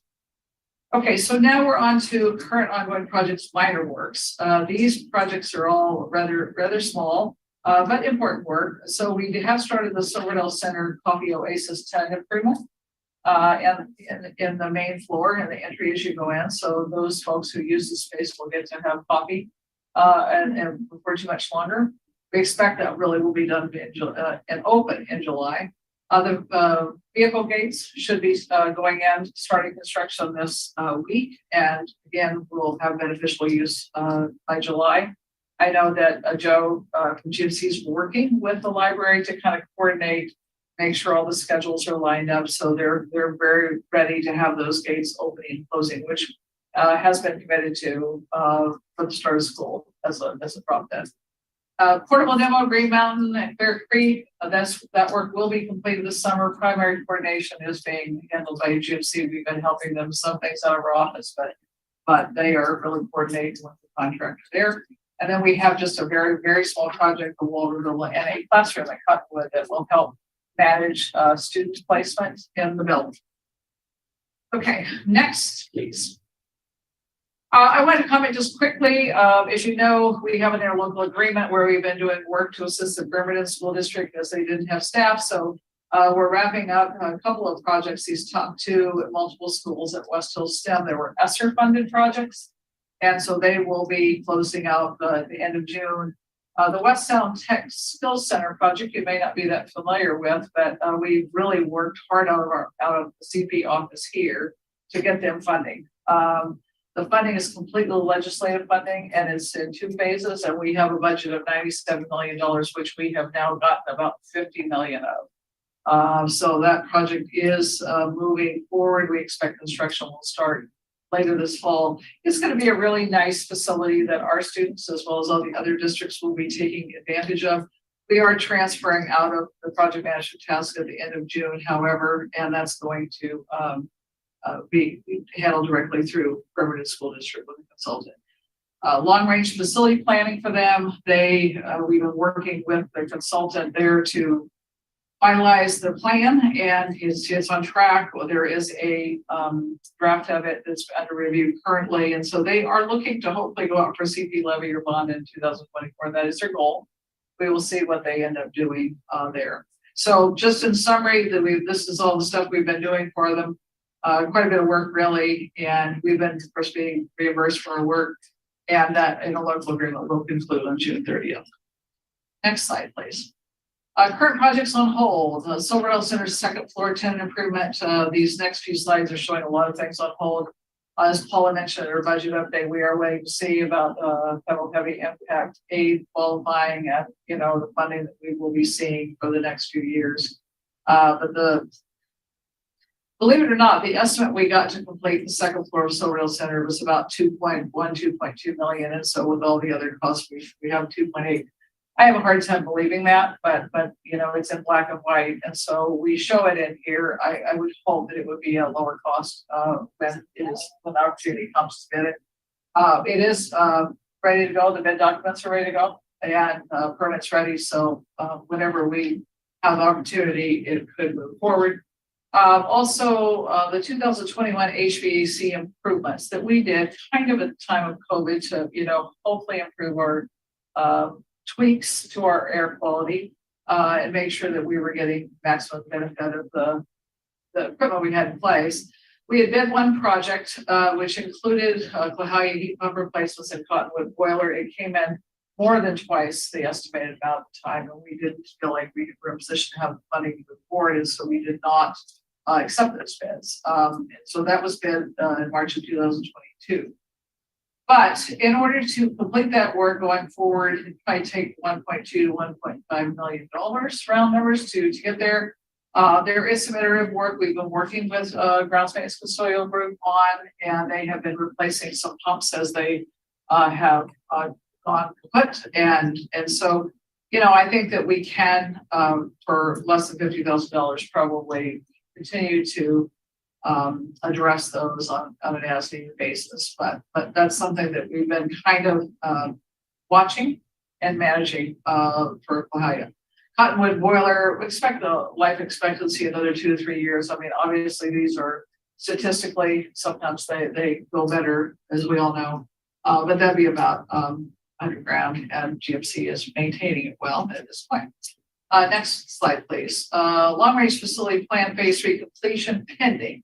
So as you know, in our long range facility plan phase 3, we had identified an early childhood learning center potential that could also be elementary classrooms. We had, you know, targeted, but not with conclusion for it to be at Esquire Hills. It's currently on hold. There's no funding allocated to it, but it's still on the list. Brownsville Elementary School replacement planning, $300,000 funding. That's on hold. We haven't moved forward to proceed with anything on that. Again, these are all because of watching for budget and focus on our M&O levy. And we're just, you know, as replacement or needs come up to maintain operation, ECR may need to be addressed for Brownsville. I think it's holding pretty good, knock on wood. But you know, it's a tired building. And then our elementary school modernization planning, Woodlands, Esquire Hills, and Clear Creek, we had $300,000 funding set aside for that. Woodlands site work, $100,000 in funding, and then other miscellaneous, and this is at a variety of schools. Partition walls, interior doors, others, all on hold. So next slide, please. And then the last slide really of importance is our capital measures planning, long range facility plan phase 4. And this would have last year been projected kind of for the range of 2024 to 2030. The schedule is now TBD, but these are still those items that are on the list. I did add in here the 2023 strategic plan playground field accessibility element, which was the one capital project piece that was called out in the strategic plan. And then we always have a smattering of critical and required repairs and athletic fields. So those are things looking forward. Next slide, please. Then we just did Jenny Wright, Leonard Field. We're still entertaining conversations about that sale potential. And no real update at this point, but we'll see what emerges over coming months. Last, please. Any questions I could answer for you? Good to see Brownsville of the opportunity. Yeah. Good. Yeah. Any questions from the board? All right. Well, Do that 25 slide capital project. what was that? It's been a long time since we've had a 25 slide capital. Yeah, sorry. Good. That was good. Good. Well, I'm glad. Thank you very much. The bathrooms alone were worth it. Exactly. Just for anybody need to go there. So that. I felt myself very appreciate your. Yeah, thank you. Just want to make sure. All right. Next up is communication from the rest of the board. Announcements. So for me, yes, the running on learning. Jokes, but on the 8th, but our strategic planning study session was really good. I left out of there really, happy to move forward. I left out of there with knowing that the district has a future sight of what we want to do and where we're going to go. And I think, Jeff, he did a good job. I mean, I've been in business a long time, and you see strategic plans put together, and then it gets in the process of it, it just gets jumped. And he's really laid it out where we can see it in the for. So I really respected that. And it was, it's something that I think it's time. It's just time to have one and move forward. But that document definitely looks like something that's cool, and I like it. Had the pleasure that Monday meeting with our higher students, Fairview and Market Creek students, as you mentioned, and I really want to thank all of those students that came, and they were very transparent, they were open. They told us exactly, what they saw as education. And, it's very interesting that some of the language was all the same that we saw, at each school. So it was really good to hear that. I think my person, Eric, that, Director Green, we showed up and gave them the platform to really speak, and they spoke. And, with Director Green and I being there, one of the things that we made sure that they understood was we're here to have a conversation. And they had a conversation with us. And it was good to hear a lot of stuff. We had a great pleasure of going outside, and it was a nice sunny day at Fairview, It was outside on the lawn, so it was really, really good for that. And Dr. Prince, thank you for, setting that up for us to go into those schools and hear from our students. Then the wonderful board retreat. I'll say this, I really, really have to give a shout out to all of my board members. Guys showed up. You guys did something different that you never did before. You danced differently. And really was engaged. And I really have to say that it was a great board retreat. I really enjoyed our conversation, getting to know everybody better, and the earnest conversation that we had to know each one of us. And it was really good. I definitely want to thank Athena for helping to organize that and put it together. I think it was, a lot of work behind the scenes that people didn't see. And then also you, Director Tracy, just making sure that we had right things in place. And then I got to give a shout out to Martha Patterson, because she stood with us the whole time and really, really was there. And I really appreciate that, because it was really to have somebody else there, just really take it in. I saw the smiles every now and then watching us. So it was really good as far as that. And then I got to, because of my son, once again, everything that he said 2 years ago with his daughter doing stuff, I'm starting to understand it now. My son was running cross country, and I got to see him run, and it was really good. But what really bugged me out was how many kids run at the same time. So to see our whole district online and just go was really, really cool. So got to see it at Ridgetop, and then got to see it in Bainbridge. And I give a shout out to all of the coaches there that really did good job organizing that, because it's a lot for a short time. But just to watch my son run that, he really was against it in the beginning, did not want to do it. And then after 2 weeks, he was like, I think I wanted to jog every morning. So it's a good thing for it. So it was good to see that, and to see our district all together. I realized how many people was in cross country. There's a lot. So definitely good. That's fine. Okay, I did attend Ollie's Empathy Assembly. It was about a month ago, and so I know there was at our last board meeting we heard a little bit about it, but I know there was some confusion. So it was a 45-minute assembly, and it was presented 3 times, and I was there for the second and third presentation. And I just I admired the student panel who presented, shared their experiences with all of their peers, and their honesty and their bravery and their vulnerability was very impactful for me. And I also just want to commend the administration for providing an opportunity for those students to share, and the other students who listened respectfully, at least from what I saw. And so it was just, that was a really impactful experience that I had. I also visited Woodlands, which is, visiting schools is always wonderful. And then I know this week is state athletic competition week for, I think, all of the sports, and so I don't know all of the students who have qualified for state, but I wish them luck, and that's really exciting. And then I will be attending the district ambassadors meeting next week, and I'm looking forward to all the year-end events. So trying to attend as many as I can with field days and 5th and 8th grade promotions, and of course graduation. So May and June is just an exciting time. So that's it.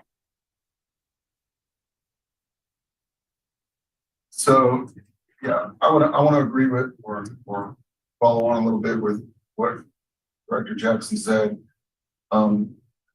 It was really, for lack of a better word, cool to see how students put themselves out there with respect to the student voice piece. Especially, and you know, some of them, those Barker Creek kids, they really laid it out to us. They really talked to us. And their themes of what we heard from them, if you really listened and paid attention, were no different than what we heard from Clahalia and Fairview. And when Dr. Prince and I went to Ridgetop and CK and Owen. So student voice, I think, is working. We just have to heed what we're hearing and incorporate that into what we're doing moving forward. I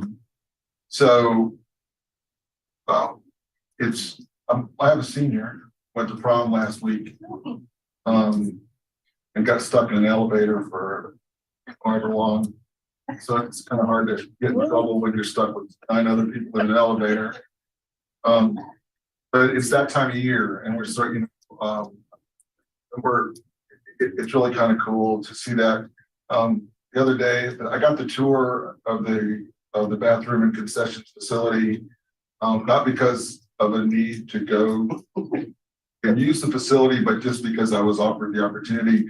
But to see the students there playing, and it was a little cool, but about 60 students out there playing spike ball, having fun together, enjoying the end of their high school careers is really something to celebrate. And of course, it culminates with the graduations that we'll see in June. Looking forward to that. Today I was at Clahalia, or before I came over here, was at Clahalia to watch a middle school volleyball game. And not because I have a player, actually my daughter was coaching. She has a nice little sweatshirt they gave her, says Coach Green on the back of it. Was coaching the middle school along with Maureen McNulty, and I want to shout out for Maureen. She was a veteran teacher when I substituted for her about 20 years ago when we first moved down here from Whidbey Island. She coached her last middle school volleyball game, and she's been at Clahalia since the beginning and has been coaching for about 30 years. And that's a dedication, you know, the dedication that you see from staff and others. It was really good to see former players show up to celebrate her and everything. Both my daughters played for her in middle school. It was just really neat. So I'd like to celebrate that. The other thing I'd like to celebrate is, you know, you listen to bands or orchestras in September, and then you come back and you listen to them in late May. And you're right, amazing is the word. The difference between the beginning of school and the end of school, not necessarily so much in high school, but if you, anyway, they're not reconstituting, but they're rejuvenating the program at Clahalia. Gabriel Palmer's doing a really great job with that. It was really cool. One of the most amazing things I've ever seen, and was amazed several months ago at a basketball game, was the 6th grade steel drum band. It was it's really cool that that's happening throughout our district. We're spending money in the right places and doing the right things with that. So, and the last thing, you know me, it's got to be about Clahalia. It's got to be about sports. Everything. So the Nisqually League Awards, I'll leave CK High and O League to you guys. The Nisqually League awards came out for softball and for baseball. This is going to take a few minutes because there's Clahalia won the league. In case you don't know, Clahalia, for the first time in its history, is playing in the state baseball tournament up in Bellingham on Friday. And if they win on Friday, they'll play either sometime on Saturday. Win or lose, they'll play on Saturday, but hopefully it's a win-win situation. But and if you want to know why, this is in the Nisqually League baseball first team. Aiden Michael, Carson Langeth, you go down the list. Matt Bailey, Gabe Carpenter, Jordan Salas, Nolan Rowe, Carson Moore, still going. Cam DeDickey. Those kids are all on the first team, the Nisqually League, and only 2 of them are seniors. So that's one of those things where you're looking forward to it. Okay, and then of course, Blake Robinson was on second team baseball. So they won their district. They're on their, like I said, they're at state, and it's really cool because they've been to state several times and they've never won a game, but they won 2 the other day, and now they're in the semifinals, and that's exciting. So the fast pitch softball, not as many, only four names on the first and second team: Bailey Watland, Riley Carver on the first team for fast pitch, Rachel Cole and McKenna Sullivan. I told them I'd call out their names at the board meeting and stuff. Ella Batalico, Isabel Langeth, there's another name that's familiar to.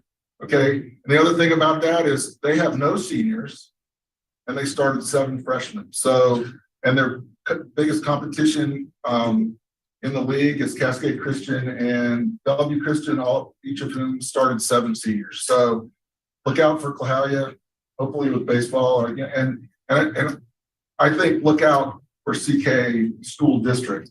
The programs we saw, we have outstanding athletes. We did, for those of you that weren't there, we recognized the winter athletes, and I think we're coming back in June with the spring athletes, and hopefully some of these kids, or a lot of these kids, be here since very few of them are graduating.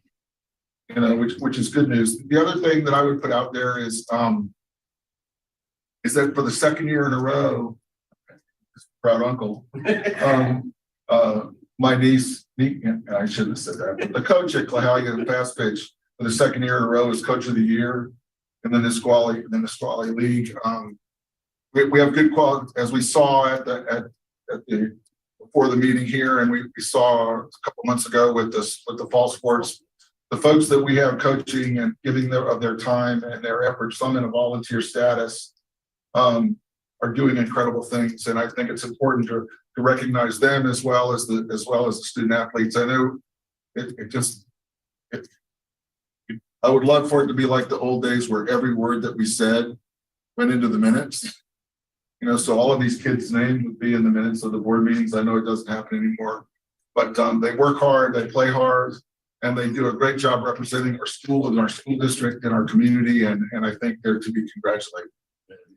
So, sorry, thanks. It was my turn to go long. Yeah, good.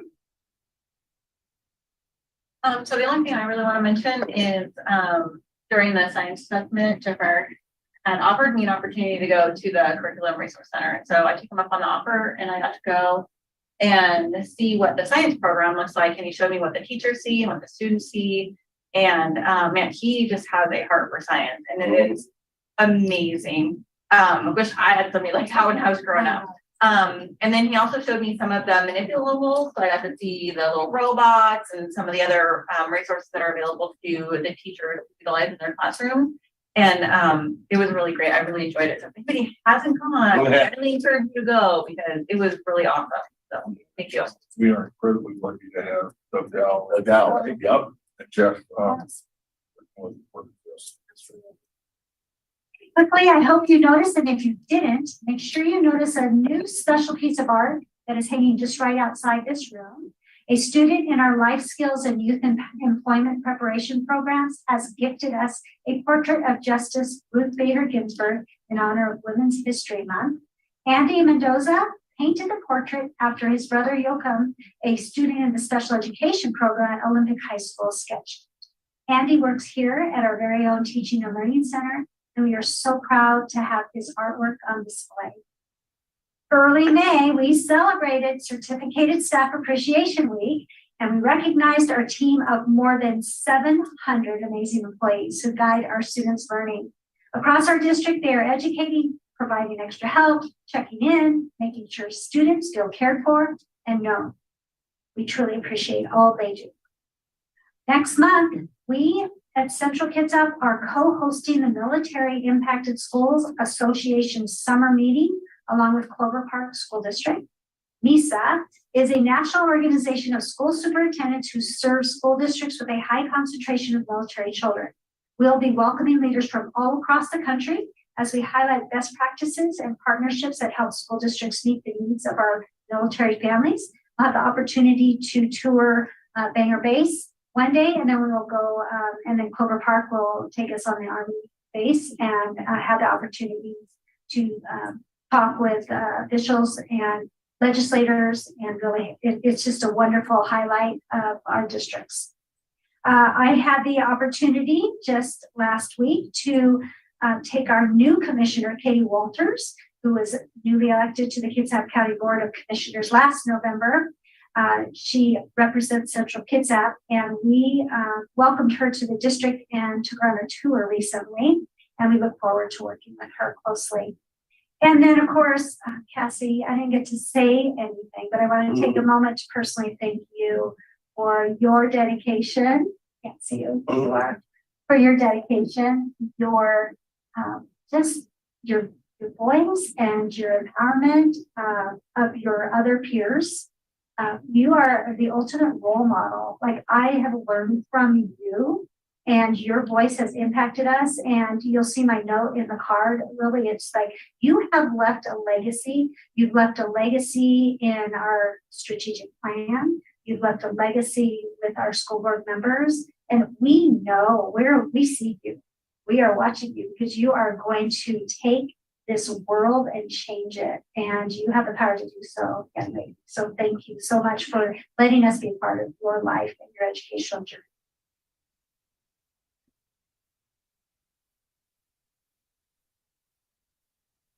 All right, thank you, Superintendent Prince. All right, we will now move on to public comment.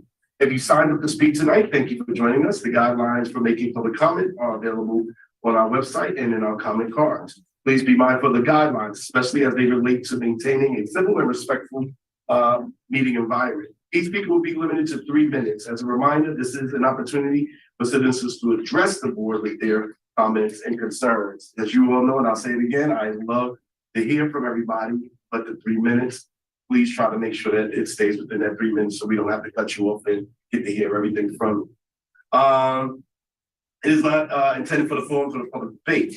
We will listen with care and consideration, and any matters requiring follow-up will be addressed outside of this meeting.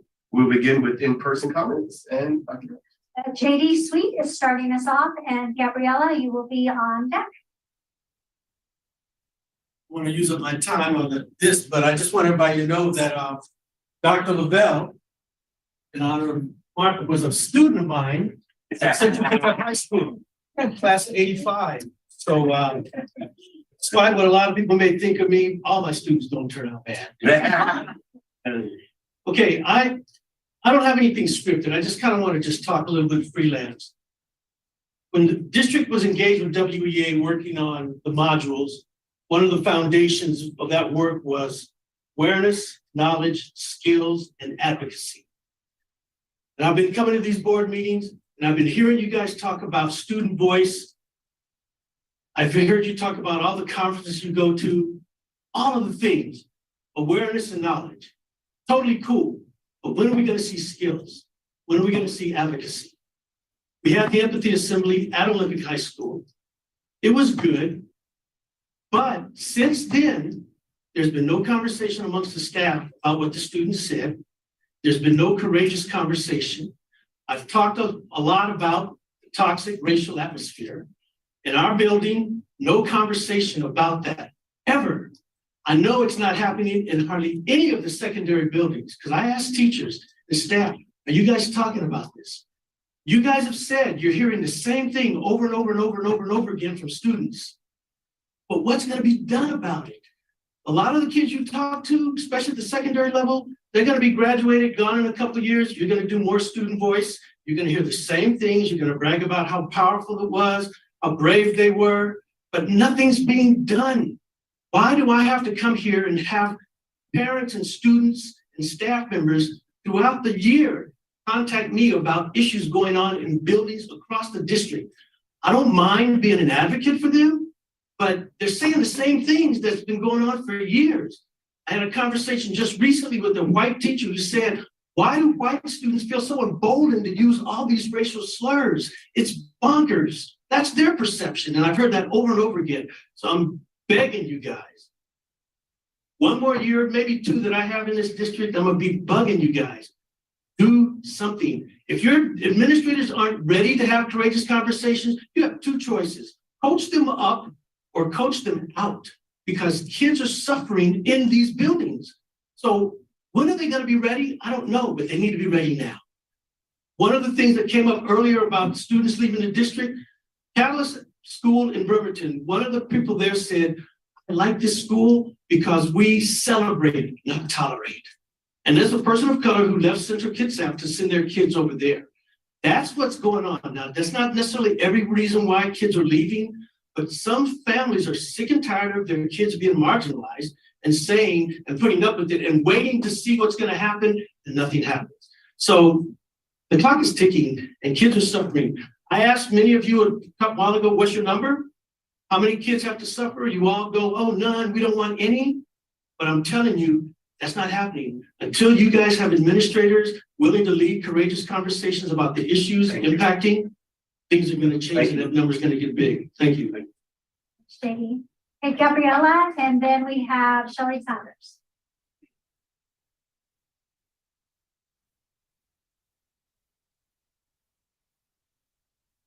Okay, last board meeting I attended, I heard Director Hayne ask an extremely important question. Are we a diverse board? The answer lies in the question, how many people in your board representing minority groups? Almost all of you are part of an overrepresented group. All of you share the same filter throughout which you view and interpret the world. Therefore, you share the same narrative. A problem with having the same narrative it is that it blinds you and binds you to only one story. One incomplete story, and usually a single story is very dangerous because it will drive the way of what we see, think, or do. This incomplete story will guide your judgment and how you perceive the values of fairness, love, and justice. You can have the most best intentions, however, they won't be enough if we don't become aware of our incomplete single story, stories that do not include the rest of us. So asking, is this a diverse board, is a fundamental question that will lead to more meaningful and inclusive conversation. Like, for example, how inclusive are we? One of the first steps of achieving inclusion is being able to understand each other and making sure that the other person understands and comprehends the language we speak. This is called language access. And this part of having a language, and this starts by having a language access plan. This plan guarantees in compliance with Title VI of the Civil Rights Act of 1964 and the Executive Order 13166, the Barry Student Success Act, and the Equal Education Opportunities Act, that people and students with limited English proficiency may access all resources available. The sole purpose is to establish strategies for interacting with and providing services to these people, and to ensure equity and inclusion across different platforms. It has to be maintained and updated, and it must identify and address the real needs in a timely manner for individuals, families, and students. To accomplish this purpose, the district urgently needs to, number one, assess the real needs of non-English speakers and limited proficient individuals. Two, train the EL department in cultural competency, as it is the key to start resolving the equity crisis there. Give the psychology department and the EL department the right proper tools to work with them, like standardized testing, WISC, WISE, REVISE, and again, your TPVA. Create a plan for parent engagement of non-English and limited proficient students and families as they are left alone to navigate the system. And fifth, it is vital to send a memo across the whole district reminding them that it is against the law to use minors as interpreters, because this is a very common and damaging practice for children that are used to do this. Thank you. Thank you. Thank you, Gabriella, Shelley, and then we have Anne Marie.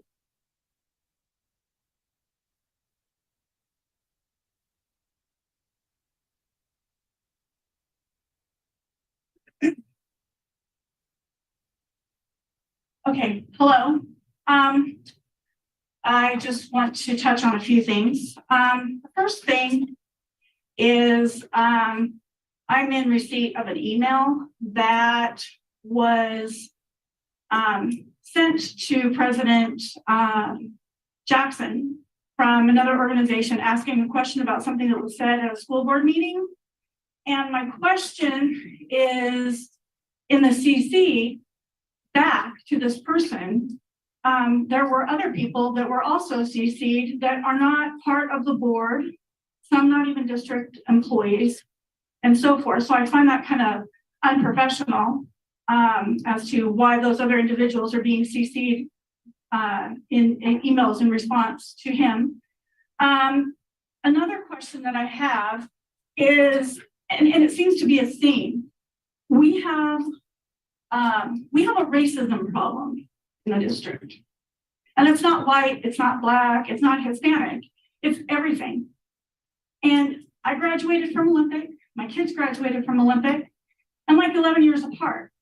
We didn't have these problems when I was in school. Last school board meeting, you had generations of parents and family members that spoke that said, we didn't have these problems.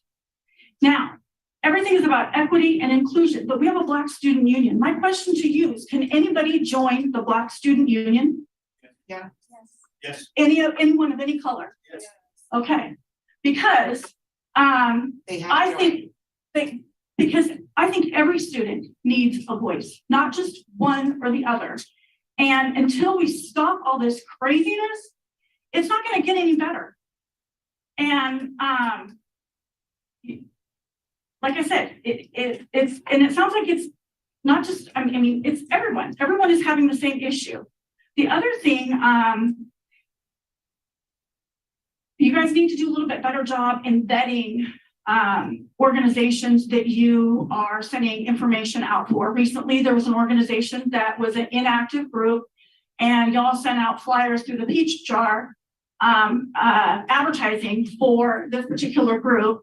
And I brought it to the person's attention to let them know. And then they got back to me. Between that time, they had renewed and become active. But my point is, that's just one more thing. And then another is, on your study sessions, you at the top talk about the governor's proclamation 2028, 20 through 28, and how you're abiding by this RCW, and you got it even on your April 12th one. Well, that proclamation expired in June of 2022. And I take that as this is part of the reason why you guys are doing the study sessions, is because, you know, you've got that in there. Thank you. And Thank you.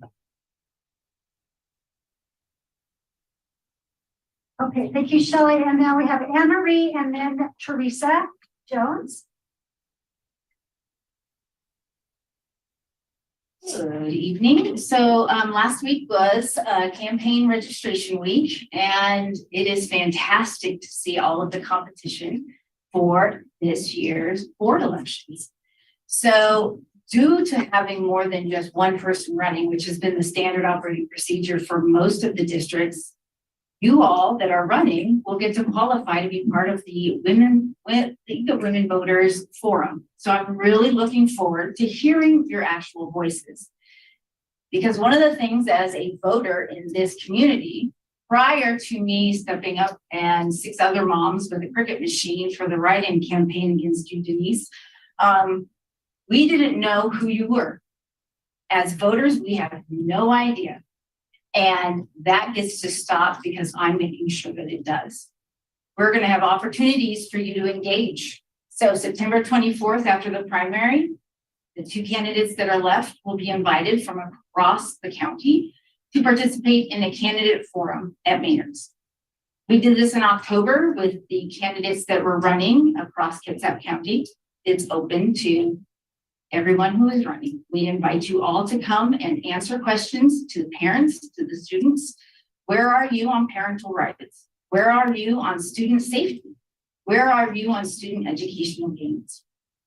Your voices are never heard during a campaign season. We only see signs. And that needs to stop, because for families, this is the first place where policy at the state and school level touches their families. So essentially, your jobs are more important locally than they are at the legislative body in Olympia.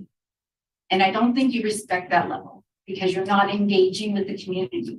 You're not making those opportunities to have those questions and answers during a campaign season so that families can say, yep, that works for me. So I came up with this really cool acronym. It's called STAR.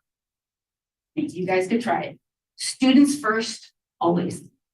T, tax dollars are accounted for and used to ensure student academic gains. A, attract and retrain quality teachers, staff, and administrators.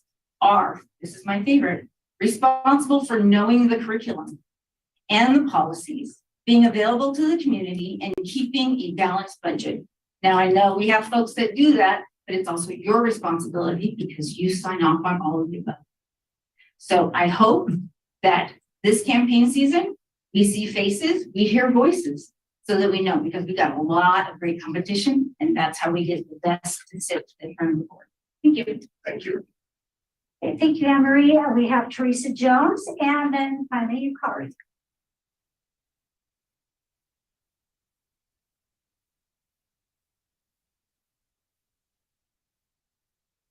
Okay, this evening I have a very simple request. That is that you move public comment up higher on the school board meeting agendas. As an example, on tonight's agenda, public comment could have gone right after the approval of the consent agenda or after updates and recognitions. If you're thinking that public comment needs to be at the end of the meeting so that people in the audience can use the meeting's information to add to their statements, that's a bogus argument. It's clear that public commenters bring their own concerns and experiences that are rarely part of mundane proceedings of these meetings. However, what may be more likely with public comment at the beginning of the agenda is that you, the members of the board, may hear something that you can add to your understanding of district issues and to your deliberations throughout the evening. Having public comment earlier in the evening will alleviate much of the stress and frustration many of us feel after sitting through hours of school board and district presenters who are seemingly unfettered by time constraints, while we, when it's finally our turn, have to play beat the clock to get our statements on the record. Everyone's tired by the end of the meeting, but you have to be here. We volunteer to be here to make our voices heard in the hopes of improving circumstances for the students. What we have to say is important, but I don't think we get the best of you at 8:30, 9 o'clock, or 9:30 p.m. We need you to listen, to absorb what we're saying, and to care about our concerns. And even you have to admit that you're more able to do that at 6:15 than at 8:30.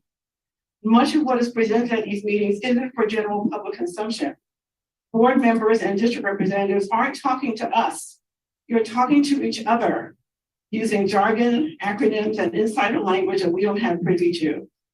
If public comment is closer to the beginning of the agenda, once we've made our statements, we can then choose to stay for the remainder of the meeting or go home and watch the rest of it on Zoom. That leaves you free to execute the rest of the agenda in any way you choose and keeps us from feeling like an annoying afterthought. Thank you. Thank you. Teresa. Okay, Yukari.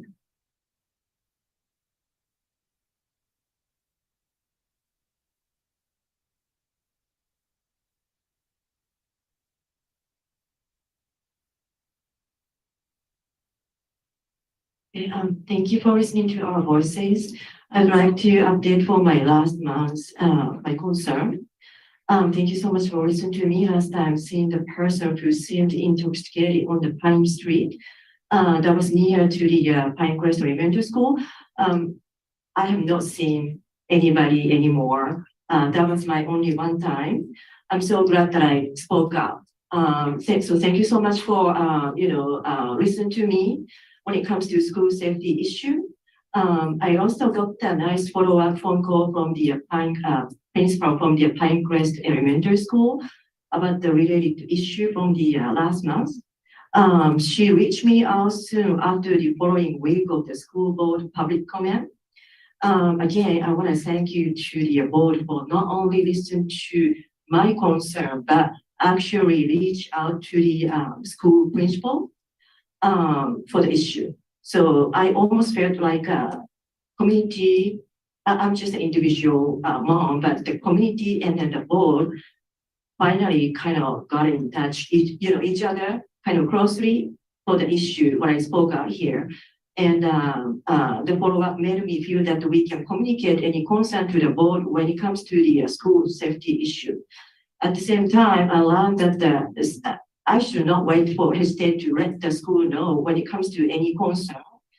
That said, I hope that the more and more parents should reach out and communicate to the board or school to get help, any help, you all can listen to community. And then not only school safety issue, but the board will listen to the any concern of the parents and the community. Thank you so much for working hard to make better school environment for our children. One thing I just wanted to comment for the Sherry's opinion and concern about the racism 11 years ago. Nobody heard about it. The community didn't really heard about it. That's pretty much similar to Seattle, where I used to live in there for 23 years. 11 years ago.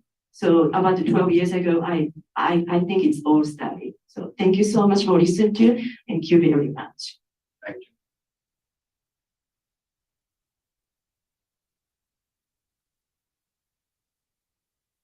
All right, I'd like to invite Melissa Kugler.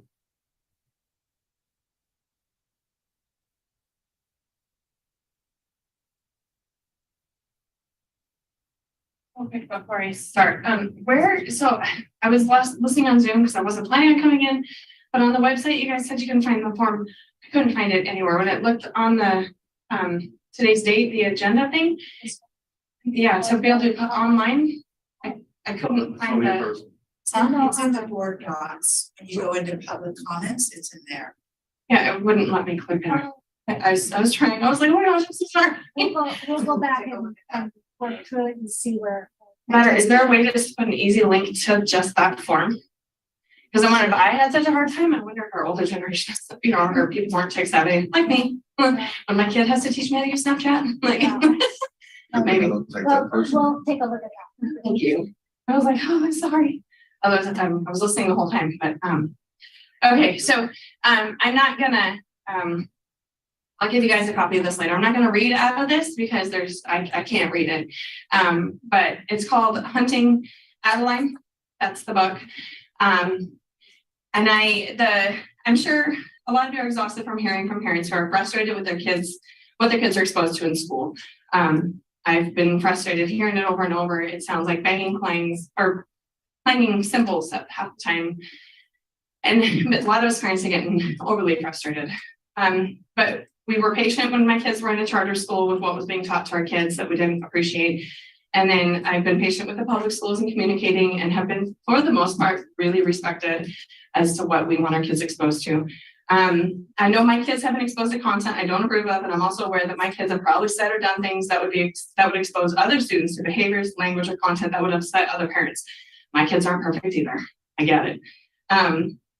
And I know kids will do stupid things that make adults shake their head and wonder what the heck they were thinking.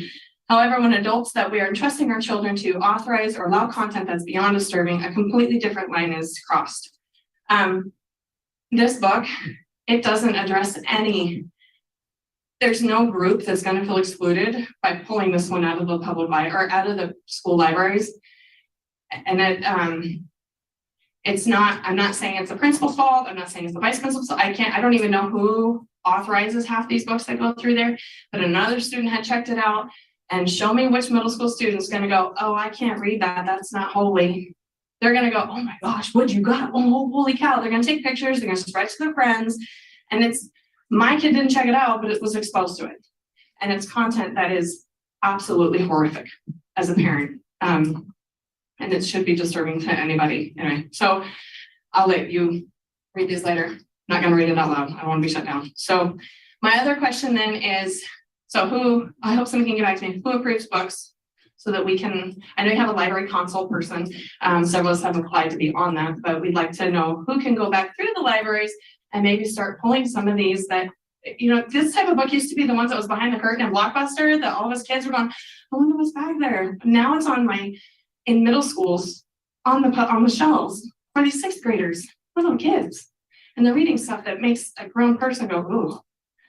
My other question real quick is vape sensors. I know the Kingston High School has them in their bathrooms. When we had a basketball game here, they said that their high school has them. How come ours don't? When I asked one of the local high schools, they said it was disapproved and that we weren't going to do vape sensors in the bathrooms. I would love to hear why we're not. If we know that nicotine is such an addictive drug and our kids, it's rampant right now with our kids. If any of you guys attended the hidden in plain sight. Last night, I got to go. It was amazing. I was blown away. So, if we can hopefully address that with the kids, be helpful. Yes, please do. And I'll have somebody get a hold of you as far as the policy procedure for library for teachers. Thank you. I appreciate that. It's on really good paper. This currently Staples is like, Okay, anyone want No one on. all right, thank all of you that have spoken. you want one? All right, oh, remember you have before you some information, June 6th, study session and June. No. Session.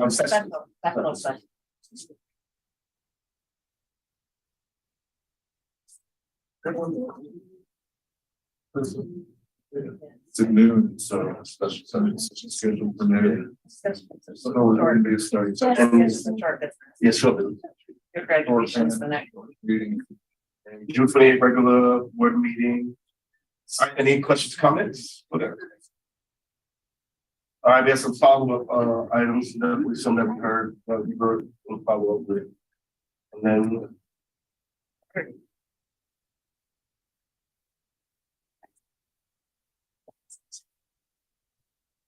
So, but now, right? Yeah. 8:47.